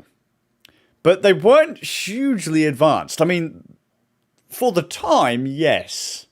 But if you look at it now, it's like an old hat piece of tech. These days, you can do that kind of stuff on phones, on tablets and things. iPads do them now with the Apple Pencil and all that. Lots of people do illustration work on an iPad. Just an iPad. They don't get computers or fancy software. They'll buy I can't remember, Procreators, I think is the app that you get on iPad now for a tenner, and people are just drawing and painting and stuff in that, and it's fantastic. It sort of makes sense. It's more natural to how to do, actually. Yeah, it's really interesting to see how technology has moved forward from needing all this high-end, super professional equipment to a tablet and an app. You could even get away with buying a Samsung Galaxy Tab 6 Lite Plus or what the fuck ever Samsung call, or the basic iPad with the pencil. Also, plenty good enough. Still quite expensive. Anyway, I always wanted to get the wife into digital artwork. She's wanted to do digital artwork, but it was always super, super, super expensive, and you needed to have a PC to run that kind of stuff as well. My wife wasn't really into having PCs and stuff. She had a laptop back in the day, but a laptop back in the day would barely open up Microsoft Word, let alone let you do, 3D graphics work. She had done graphics work on this laptop before, but we're talking like Photoshop, like editing pictures, adjusting levels, brightness, contrasts, saturation stuff, those kind of things. Nothing super hardcore. I suppose she could have drawn in it, but people did. But when you then look at like she needs to maybe have sorted out a computer, sorted out a tablet, you were talking several £1,000s worth of stuff. Got her the iPad recently because, as I say, she wanted to pursue art again. That was about $1,700 iPad Pro with the pencil and all that kind of stuff. And recently the screen broke. No real rhyme or reason. That thing was babied and it broke. And she got really disheartened because she couldn't do her artwork anymore. So I then started to look into alternatives. Like, is there anything I can get this cheap, sarcastic air quotes, cheap, that'll get her back up and running so that she doesn't lose her groove? Because, once a creative's in their groove, if they're told they can't go anymore, like that they just explode and, paint blood sprays everywhere and you have no idea what the fuck to do with it. All of a sudden there's rainbows over the walls, there's murals everywhere, you have no idea what the fuck's going on. Glitter flies everywhere. And you're just like, I don't understand what is happening. Can you just bottle that up? And then all of a sudden the demon face comes out and you're like, okay, I'm sorry, do what the fuck ever you want. Like, I don't know. Don't hurt me. Yeah, just like don't draw me. Like carve that mural into our kitchen surface if you wish. Just lay off for a minute. Just leave me be. Yeah. They turn around and look at you, the hammer and the chisel in their hand. And you're like, oh, I'm sorry, I shouldn't have suggested that. Here, have this one. I think you were looking for this. So yeah, I started looking around for drawing tablets, like just connect to your PC stuff, because these days a PC for drawing on isn't that expensive. Like you can do that now with like a £100-200 business PC, because a £100 PC is way more powerful than a couple £100 PC back in the day. No, exactly. If you had a janky laptop, now to do it. So my old gaming PC Alcatraz was, a several £1,000 machine back at the same time that my wife was, thinking of doing the digital art stuff. She didn't want to use my PC. She wanted to use her own. Didn't really have anything. Now you can get a rig that's about as powerful as Alcatraz for £250. Yeah. And it's like, so, you can do what the fuck ever you want. You can do it on an iPad now, so the option's there. Tablets, the equivalent of like that grand Wacom tablet. Oh yeah, go on Amazon now, and there's a company called Huion,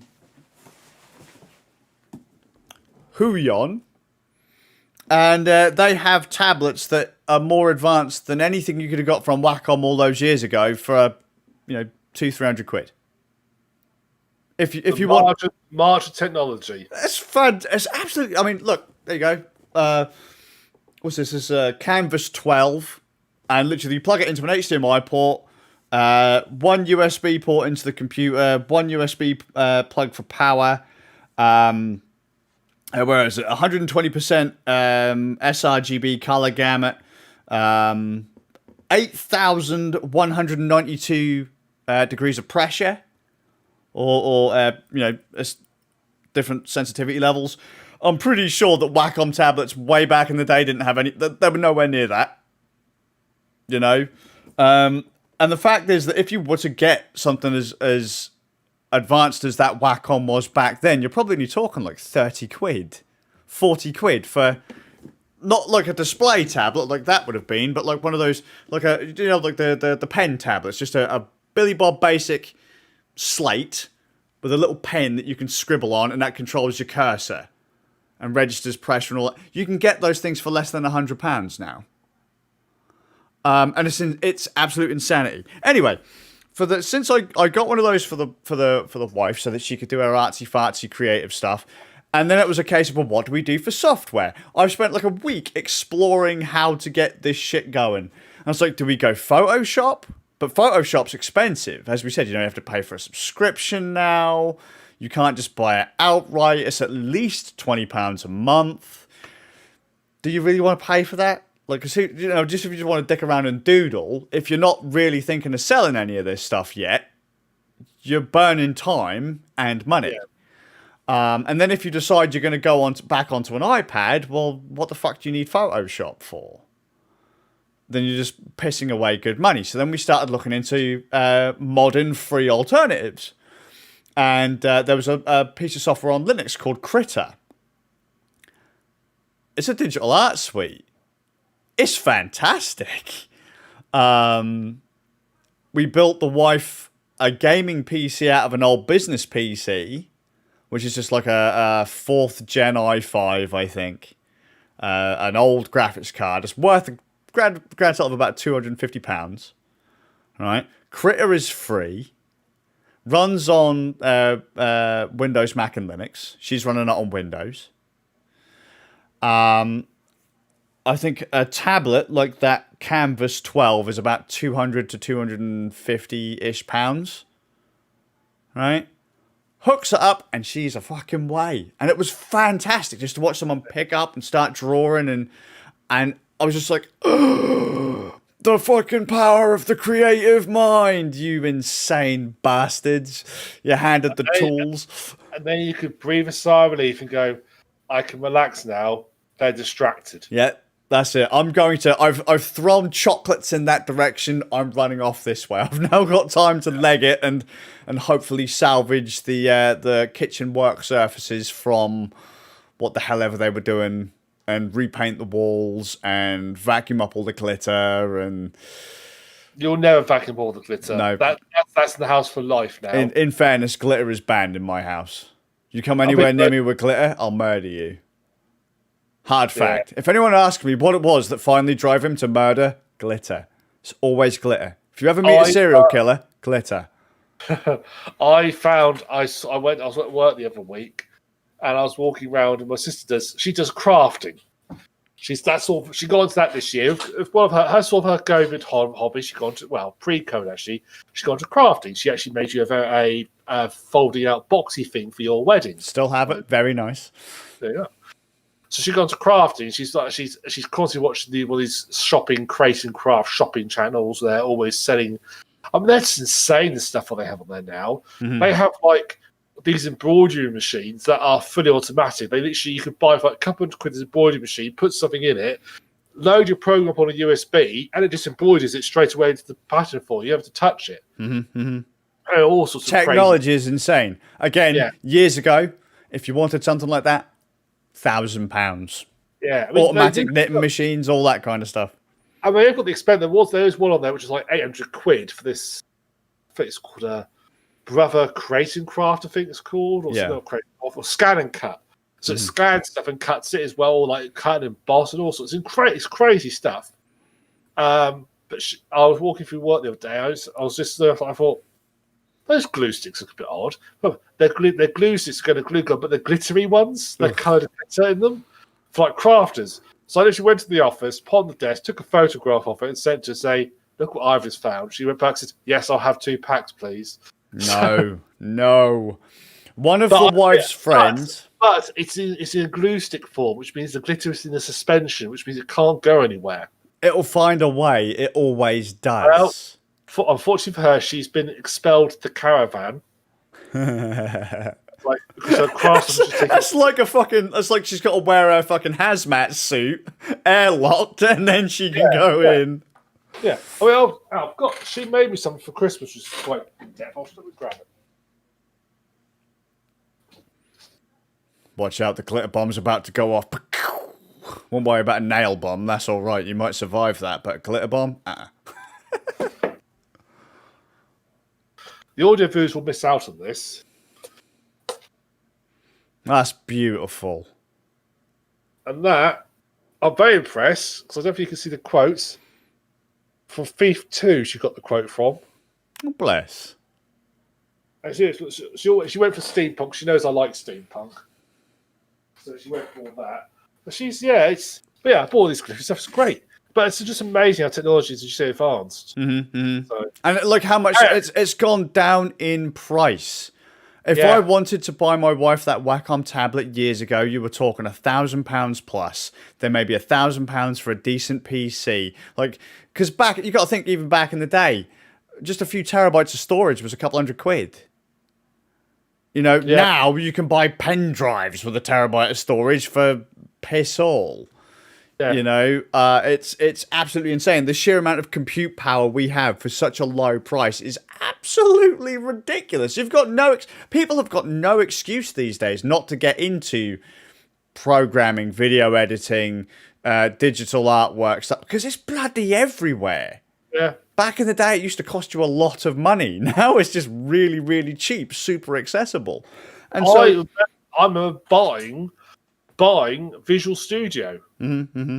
As in the programming suite for Microsoft. I remember buying it for about I bet £500 on the professional version of Visual Studio back in the day. Mm-hmm. It's free now. Yep.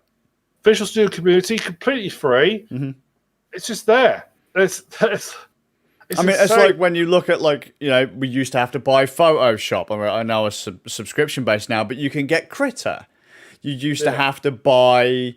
It wasn't Adobe Audition back in the day, but for the life of me, I can't remember what it was called beforehand. Now you can get, I know Audacity's not the kind of thing, but Ardor, Reaper, stuff like that, actual audio editing programs, digital audio workstations for next to nothing. You've got no excuse now. Audio interfaces. You can get a fucking serviceable audio interface for about £50. Microphones for £15-20. And I'm thinking to myself, I used to spend hundreds of pounds on this very basic equipment. Even middle of the road equipment to get results like this, hundreds of pounds.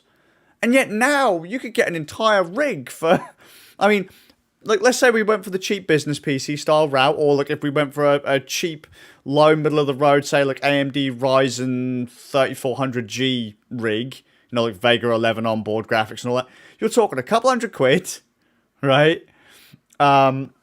If you were to go the audio route, your interface, your microphones and all that kind of stuff, you're probably talking another £100, if that. Software for that's maybe only another £100. So you've got guitar amplifiers and audio editors and all that kind of stuff bundled. And you're probably talking £500 at this point. You've still got another £500 worth of playroom, which would have just been a drawing tablet, a PC, absolutely mental. Or looking at guitars. When I was younger, you wanted a middle of the road serviceable guitar, at least £200. At least £200.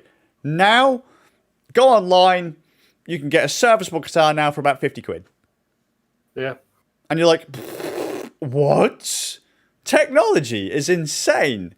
Linux used to really suck back in the day. Even by the time we got to university, I fucking hated Linux. And Linux I was really bad taste in my mouth Linux, all the way up until not long before the Raspberry Pi Gen 1 came out. I just remember the really horrible days of trying to get a USB modem to work with Linux. It just wasn't a thing. But now I'd say, dude, if you haven't got any money, or if you don't mind a bit of fiddling, go for it. It's there and it's free. A lot of the software, again, as I say, you used to have to pay for a lot of software. The open source community has literally just fucking handed it to you on a plate. Yeah. A lot of people start out doing audio work in Audacity. Yeah. It's free. You don't need Photoshop now. You can get GIMP and Critter. They're free. You don't have a lot of the pro automated features, like when we were talking about, say, going between Unity and Unreal Engine, or going from, I don't know, iMovie to Final Cut or whatever to Premiere. But it's enough to get you going. That's right. It's the next step, isn't it? You start off in these bits of software, and once you get to the stage where, so you go, okay, well, I'm making, I'm doing stuff with this, so forth. I can now justify paying for the subscription to Photoshop. It's 20. I'm now being enough. Yeah. I can justify paying the 20 quid and getting these more advanced features because actually they'll make me be more productive. Sure, they will automate some of the stuff. You lose that. You lose the kind of gradiated options, the ways that you can just go here, change. So many more options to fuck up. So much more complicated, but it's quicker. Productivity goes up. And the software has been refined to the point that it kind of knows what you want to do. Yeah. It's insane to have seen how this has come through. Raspberry Pi computer, 40 quid. And it makes some of the computers we had back in the day look like absolute trash. Anyways, going back to the drawing tablet, Yes. It surprised me so much like how cheap you can buy a serviceable tablet for. Just one of those little pen tablets, like it's probably only about a little bit bigger than like a phone, about 30 quid. You can say you can't really do a lot on that. I've seen people do some pretty nice stuff on it. Not super hardcore, not super complex, but still stuff that you'd have paid a shite ton of money for back in the day, just to get started. Now it's about 30 quid. And so I looked into how would this stuff work on Linux. And so not only have I done this adventure getting my wife set up, that was kind of fun. I thought, you know what, I'll play on Linux and see how it goes. And in some cases, it's plug and play and fantastic because some of the software is open source and free. Critter works great. I bought a little tiny, like I said, like a little 30 quid tablet. Worked great. I only got this little Canvas 12 today, which is a 1080p screen that just plugs into, as I said, like an HDMI port, and that connects up to a USB-C port on the side of the thing. Absolutely fantastic. Although I have found that because Linux is free and open source, obviously support isn't quite there. They'll likely only support, say, a handful of Wacom tablets, which are super expensive, or just pen tablets. My screen tablet, I got it today. I'd had a little go on one of those little touch pen tablets, just the slab with no screen on it, and it worked okay. Not great. I couldn't configure the stylus, but the pressure sensitivity all worked and all that kind of stuff. I plug in the screen thing today, and I was like, okay, tap. And normally where you tap is where the cursor goes. If you're just rocking one of those pen tablets with no display, you'll just control where the cursor is in relation to the other screen above you. You set a screen area based on the size of your tablet, and you say, here's the corner 1, here's corner 2, and here's where that is on the screen, and here's where it is on the tablet, and you calibrate it. So I go to do that on my screened tablet. 1 second. Here it is. I plug this in, and there's a separate display now on here. I've got a 1080p screen on my Linux rig, a second screen. I tap, and the cursor moves on the top screen. I'm like, huh? What's going on here? And so I found that whilst the touchy-tappy screen thingy worked fine out of the box, I'm going to have to jump through a lot more hoops to get the touchscreen one, or the actual screeny screen one, to work on Linux. It's nice to see the pressure sensitivity thing working. I've now got 8,000 layers of or levels of sensitivity on the screen version versus like 2,000 on the little 30 quid one. But I can't write on the screen yet. I've got to look for a driver or something for it. But it's really fucking cool. And I don't even mind that it doesn't fully work just because of how little it cost. Exactly. I've got old school Wacom style technology for a couple hundred quid. And the screen's really nice too. I mean, I've got a size as well. You've seen my TheSuffolkRam, haven't you? Yeah. With look, I've got because I've got like a bunch of travel monitors that I used to use for work and stuff. This screen is fan-fucking-tastic for the price. And the fact that it's a drawing tablet too, if you're on a machine that supports it, like Windows or Mac, my God! Technology, mate. I'd never dreamed of having USB-powered screens back in the day. And now, all of this is... Oh, it's amazing. My adventures of hacking things together has been great this week. And watching watching stories from people saying, like, when I was 12, I started in this, and now, because of free software and cheap hardware, I'm a professional illustrator, is amazing. That these kids have been given access to so much stuff. You'd have had to have been a right spoilt little bastard to get access to hardware like that back when we were kids. If it even existed.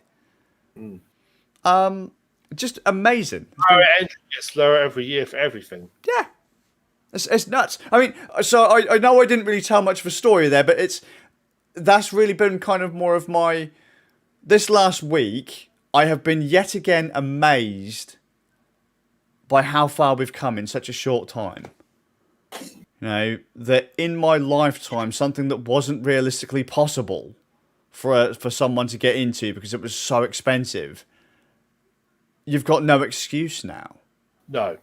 Things are so much more advanced and so much cheaper.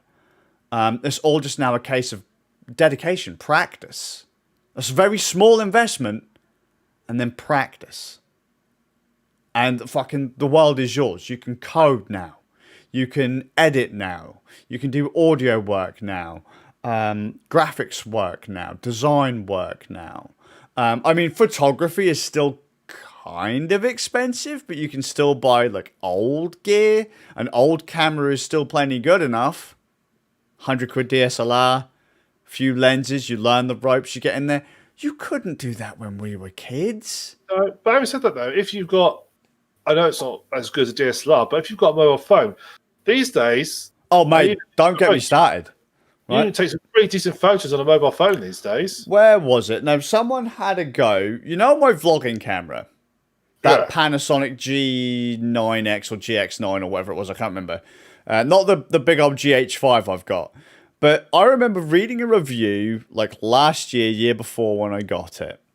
And this guy's like, yeah, I bought it and then I sent it back. I can get a better picture easier on my phone.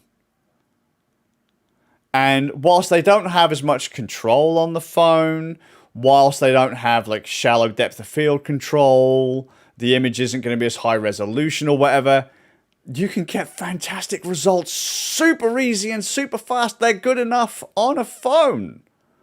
I took a picture earlier on of my wife. We're just hanging out because I'm trying to challenge myself to take a picture every day because I'm in lockdown. I've got to find something to occupy my time and to keep my hand in with my camera. I'm using a quite old Fuji X-T1. It's ancient in the camera world, you know.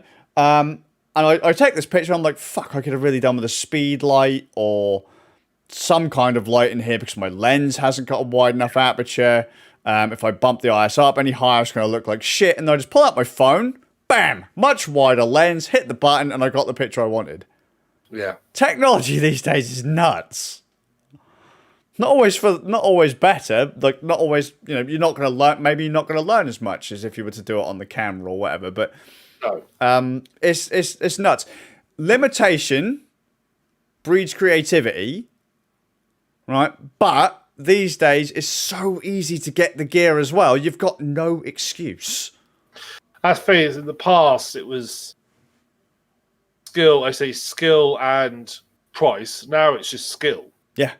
And if you want to do something, if you want to be good at doing X, Y, Z, you will. You can do it now. Mm-hmm. You can do it. Whereas in the past, you'd be paying hundreds of pounds on something. Then if you can't do it, you get disheartened, and you need to be dedicated now. But it's just amazing as technology moves on. But even then, you compare. I mean, part of it is obviously what you grew up with, what you started using to what you use now. Obviously, time has changed, but I bet someone from 20 years when you first started video editing, someone from 20 years previous has gone, my God, technology is great. You guys have got so easy. I was using actual film. Yeah. I was able to splice actual film together and do hand-drawn transitions and all this sort of stuff. You can just do it all digitally. Mm-hmm. Blows my mind. Even thinking about what they used to have to do to get results that I had to get, or that I had to do back in the day.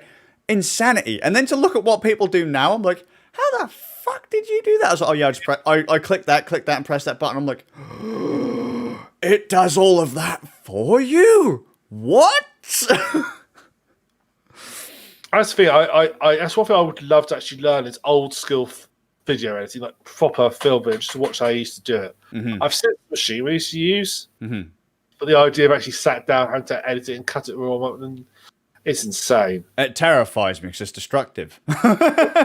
Yes, it is. You say, I want to cut it here. Okay, you really are going to cut it there.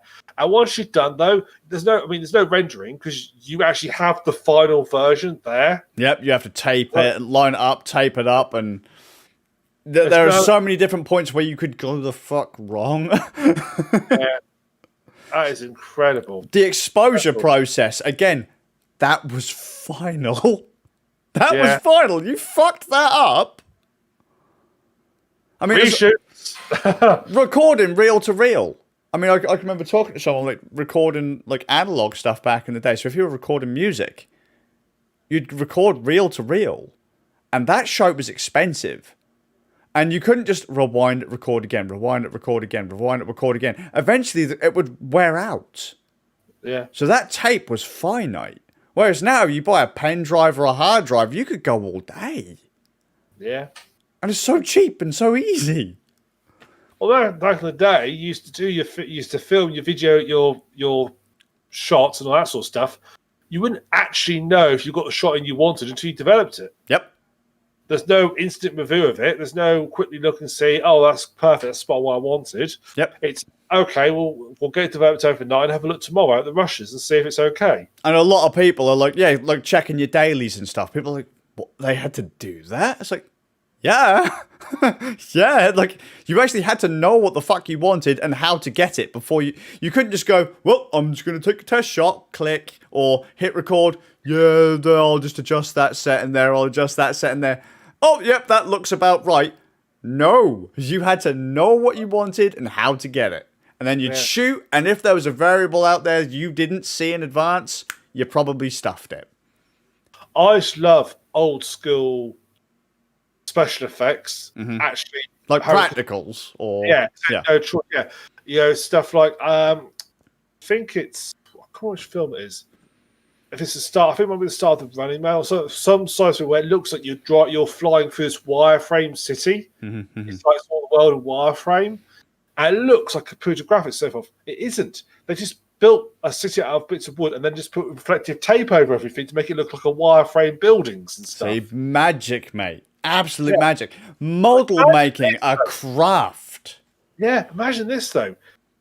If you wanted to have a composite shot, you had to expose half your film and then expose the other half. You better fucking hope you've got those right and the person gets on the first take. Otherwise, you fucked it up. And yet... Actually, the Mandalorian still uses a lot of model shots. For all their spaceships, or a lot of them are still model shots. And in fairness, though, in some cases, you can't beat a physical prop. No, I agree totally. CGI does not age well. CGI should, my opinion, CGI should be used to enhance the physical. Yeah. Not replace it. Yeah. So have a physical prop and then perhaps do a CGI pass over it. Just like, hide the few bits there that you can see a wire. Clean up. Or actually, I didn't know they did. What on the old sort of they used to do in the old films, actually, the model didn't move. The camera did. The camera would move around the model to make it look like the model was moving. I didn't know that. But yeah, it'd be cool if they did. That's where CGI should be used for the tweaking. Yeah, it should be for because CGI stuff, even the really good CGI stuff, just looks fake. Yeah. Admittedly, there's a lot of CGI you don't realise is CGI. That's because it's something that's real. They've just enhanced a bit. Yeah. Or they've done kind of good reference point. But I always find it hard whenever I watch any like science fiction and the ships. I know it's computer generated. I can see it's computer generated. If it looks really good, I just know it's not real. Yeah. There's a bit of a thing in your head that goes, that can't be a thing. You know it can't be a thing because we don't have that thing yet in real life. Yeah. And you know that they couldn't realistically do that with a model that smoothly. Yeah. So you're like, oh, that's kind of taking away a bit of the magic for you kind of thing. Yeah. It's insane how far we've come. I don't like. I'll be honest with you. I don't like it when they build an entire set CGI. Just don't do it. No. Don't do it. As you say, enhance the physical. Use it for cleanup. Have you seen what the Mandalorian does with I haven't watched the Mandalorian, to be honest. We have Disney Plus. I've avoided it. Mandalorian. A lot of their sets are, you wouldn't realize it, are fully digital. Mm-hmm. They were in the old Star Wars stuff as well, to be fair. But this is like the next sort of step up, because what they've done, they've got this massive rig set up, like big massive screen set up, but it's synchronized with the camera. So as the camera moves, the whole background moves to make sure perspective stays correct. Yeah. So it's so effective at hiding stuff. And apparently, a lot of Mandalorian stuff was done, just wrapping this back, all the set stuff were made in Unreal. Oh, there you go.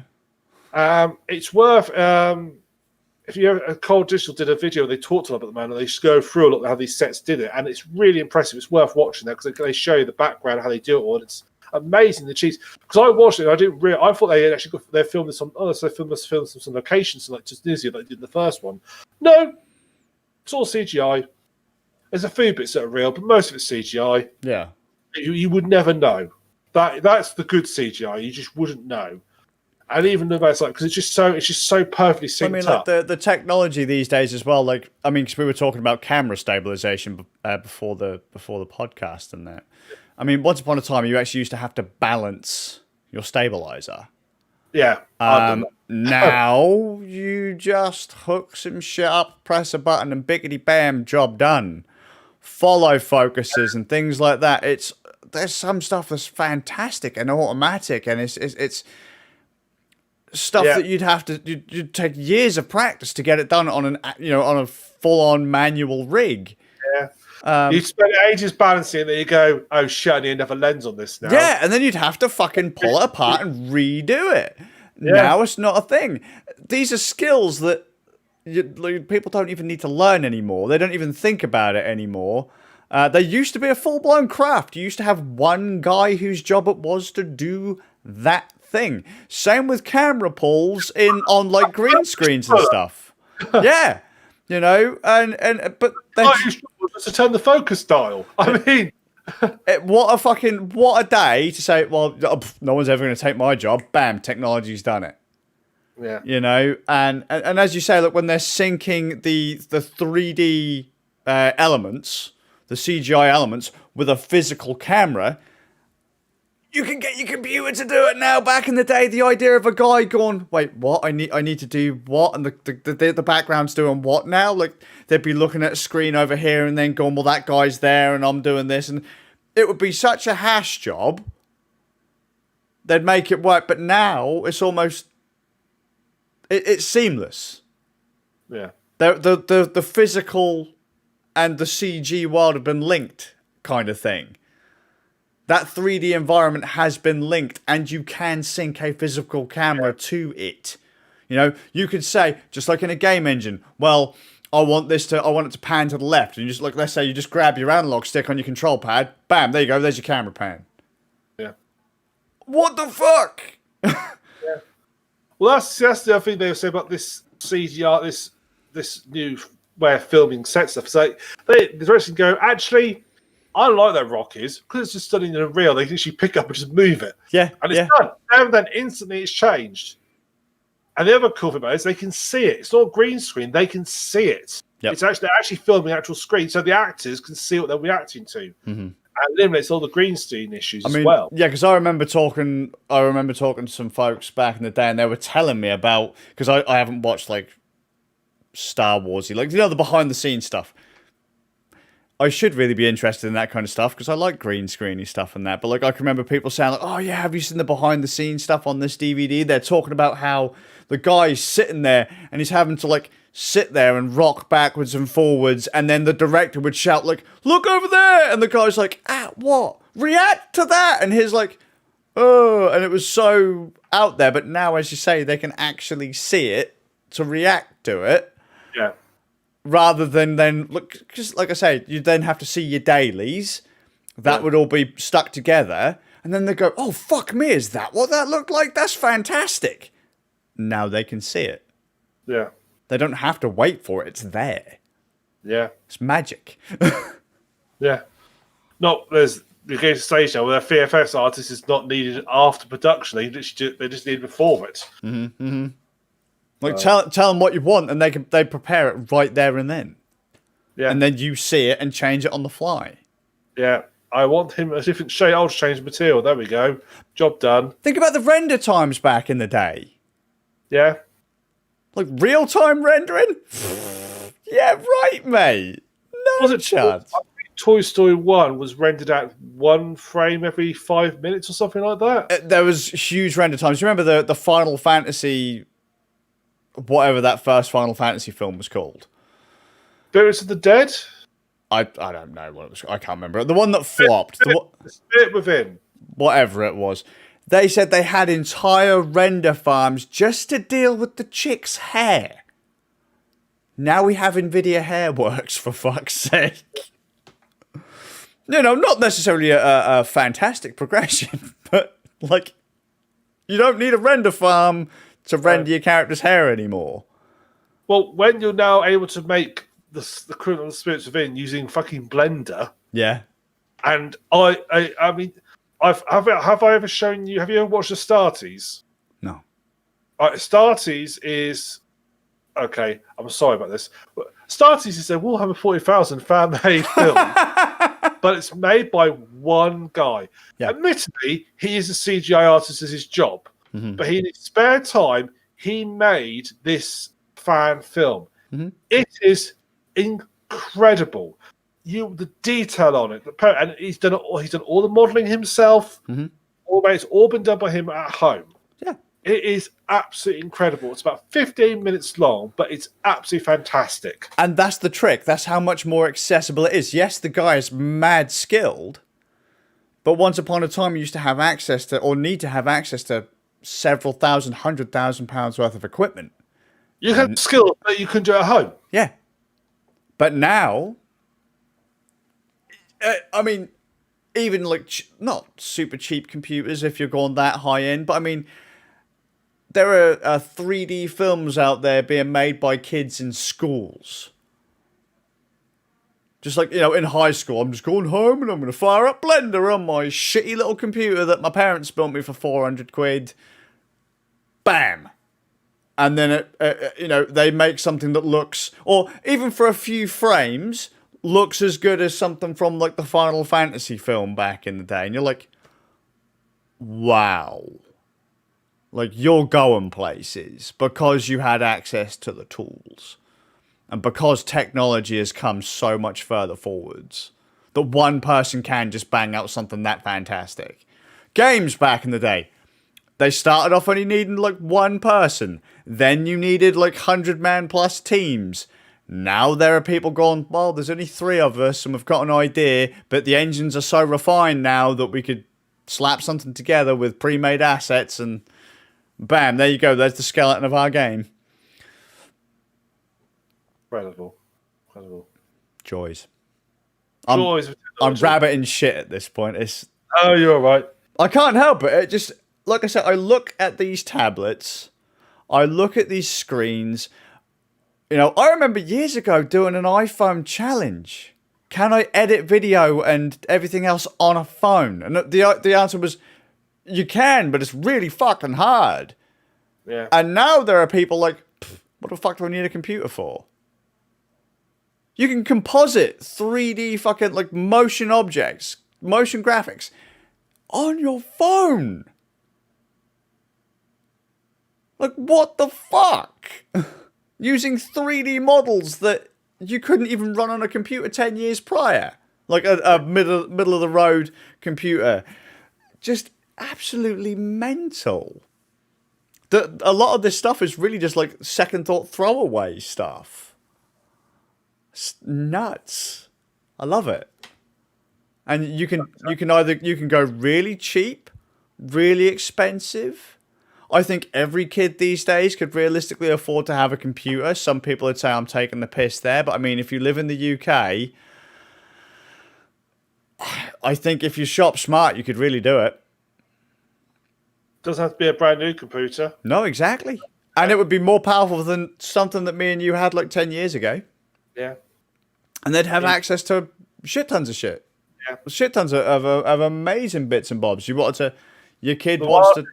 The Raspberry Pi is more powerful than the computer I had 15 years ago. Yeah. So, like, I don't know, a kid wants to get into music production. Your software's only about 50 quid. Your instruments are only about 50 quid these days. Back in the day, several £100 for the software. Lots of money for your computer. Lots of money for your instrument. Never going to happen. Now, super cheap. Super accessible. It might not be what they want, but it's enough to get people started. And it just blows my mind. You know, that even operating systems have gone from jank to really, really, super usable and free. Just amazing what happens when skilled people get together and tack shit together. yeah. That even when a very expensive piece of hardware breaks, you think it's the end of the world. Tailing it back to my wife's iPad breaking. Now you can just go out and buy a, £300 for a tablet ain't exactly cheap, but she'd have no real reason to upgrade. She could still do all the same work.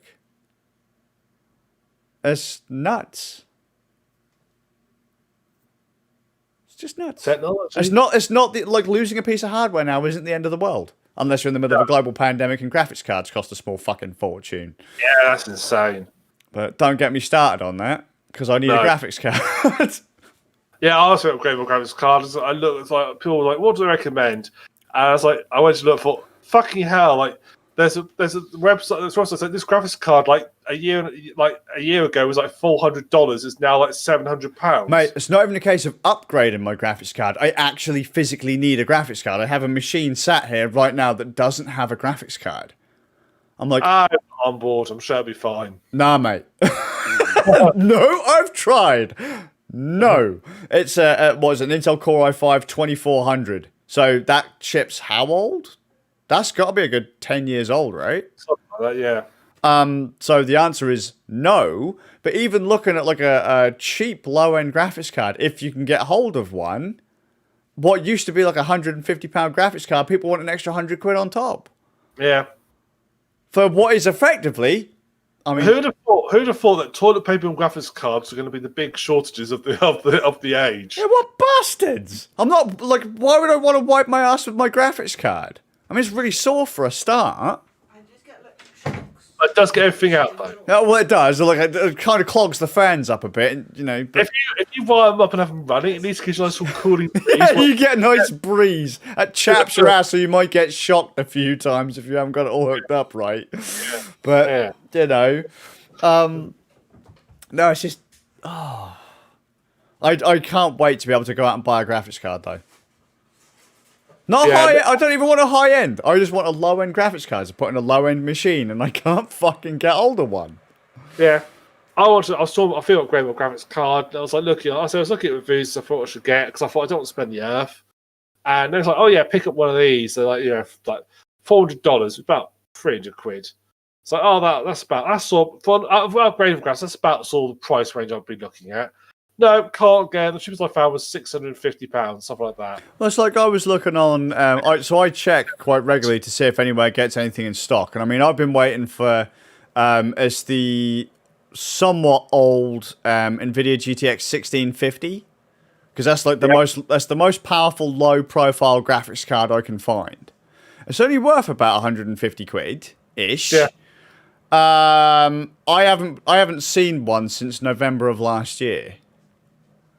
It's been on pre-order since November last year, and the prices are slowly but surely climbing up. And it's like, guys, it's not worth that much. No. But, I can still buy keyboards and mice and motherboards and processors. I just can't fucking buy a graphics card. It turns out the graphics card, whatever components of the graphics card is obviously comes from like one random place that's been wiped out by COVID. Mm-hmm. There's some like little crystal in the graphics card that's required to make it work, and the little miners have all been killed off by COVID. That seems to be the way. Like I say, it's Warpstone. There we go. bloody Skaven. The clan pestilence has not been good enough for this COVID problem, so they've caused all this trouble. They're not giving us the Warpstone anymore. God damn it! That just blows my mind. I don't need to wipe my ass. Just give me a graphics card. Yeah. But yeah, sorry, I went off on a big old fucking probably 4-hour rant about tech and just That's all right. That's okay. Anything else you'd like to add? No, I mean, I'll say that's it. I mean, we were going to talk about a little game. So a spoiler for the game I'm going to talk about in the next episode will be Rabby Ribby. I only picked it up a couple days ago. It's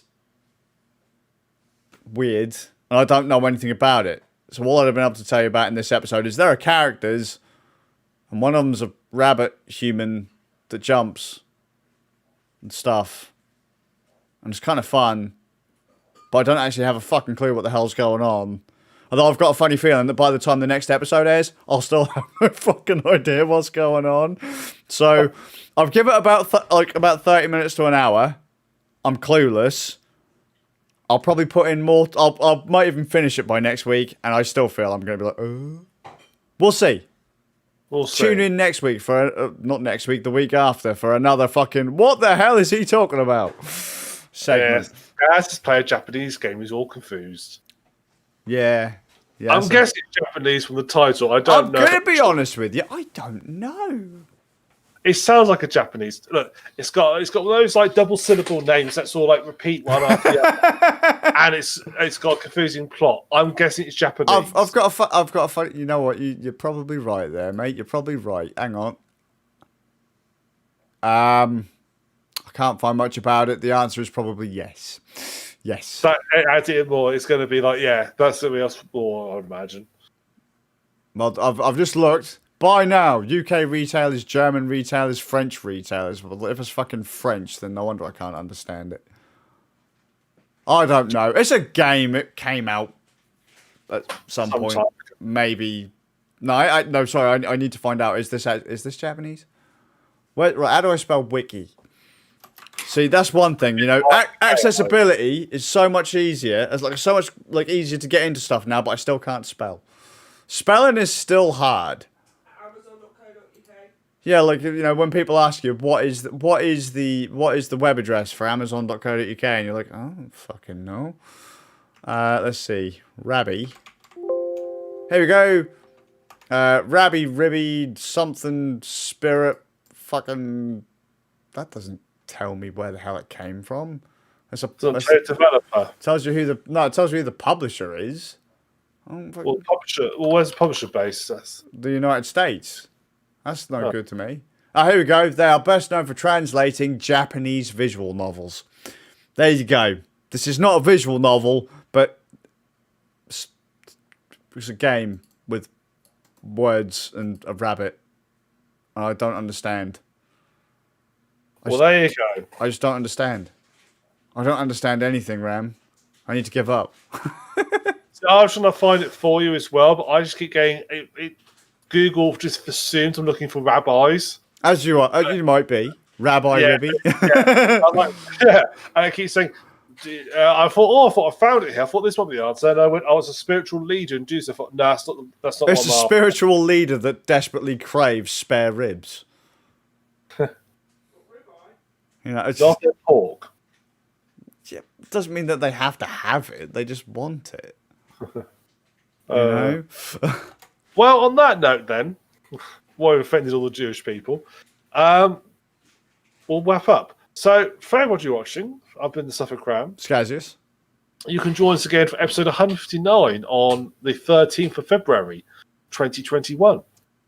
In case you haven't already forgotten. You can also watch our Vermintide live stream on Twitch. For me, it's twitch.tv/TheSuffolkRam. And for me, it's twitch.tv/Skazz, SK4ZZI0US. So you can watch us on that. You can also check us out on YouTube. You'll see the streams that obviously we're doing at the moment, and you will see the previous game that's all added together. So you can catch the first two parts of Vermintide on that. And I look forward to seeing you in a couple of weeks' time. So until then, guys. Oh, Just one last thing. If you are only getting the audio version of this podcast, somehow, in 10 years' time, technology will be even lower in price, even more accessible. If we're still doing this, you might eventually be able to watch us if you can't now. I mean, that would have been suffering through our ugly mugs, but It's probably a benefit that you stay in the Stone Age. yeah. So we'll see. We'll look forward to seeing you in 10 years' time. Rad Nerds, now on vinyl. Yeah. Well, that's it. That's what we'll do. We'll release our last podcast on vinyl. That'd be fantastic. You'll never go short an ashtray again. Right, guys. See you later. Take it easy, guys. Bye.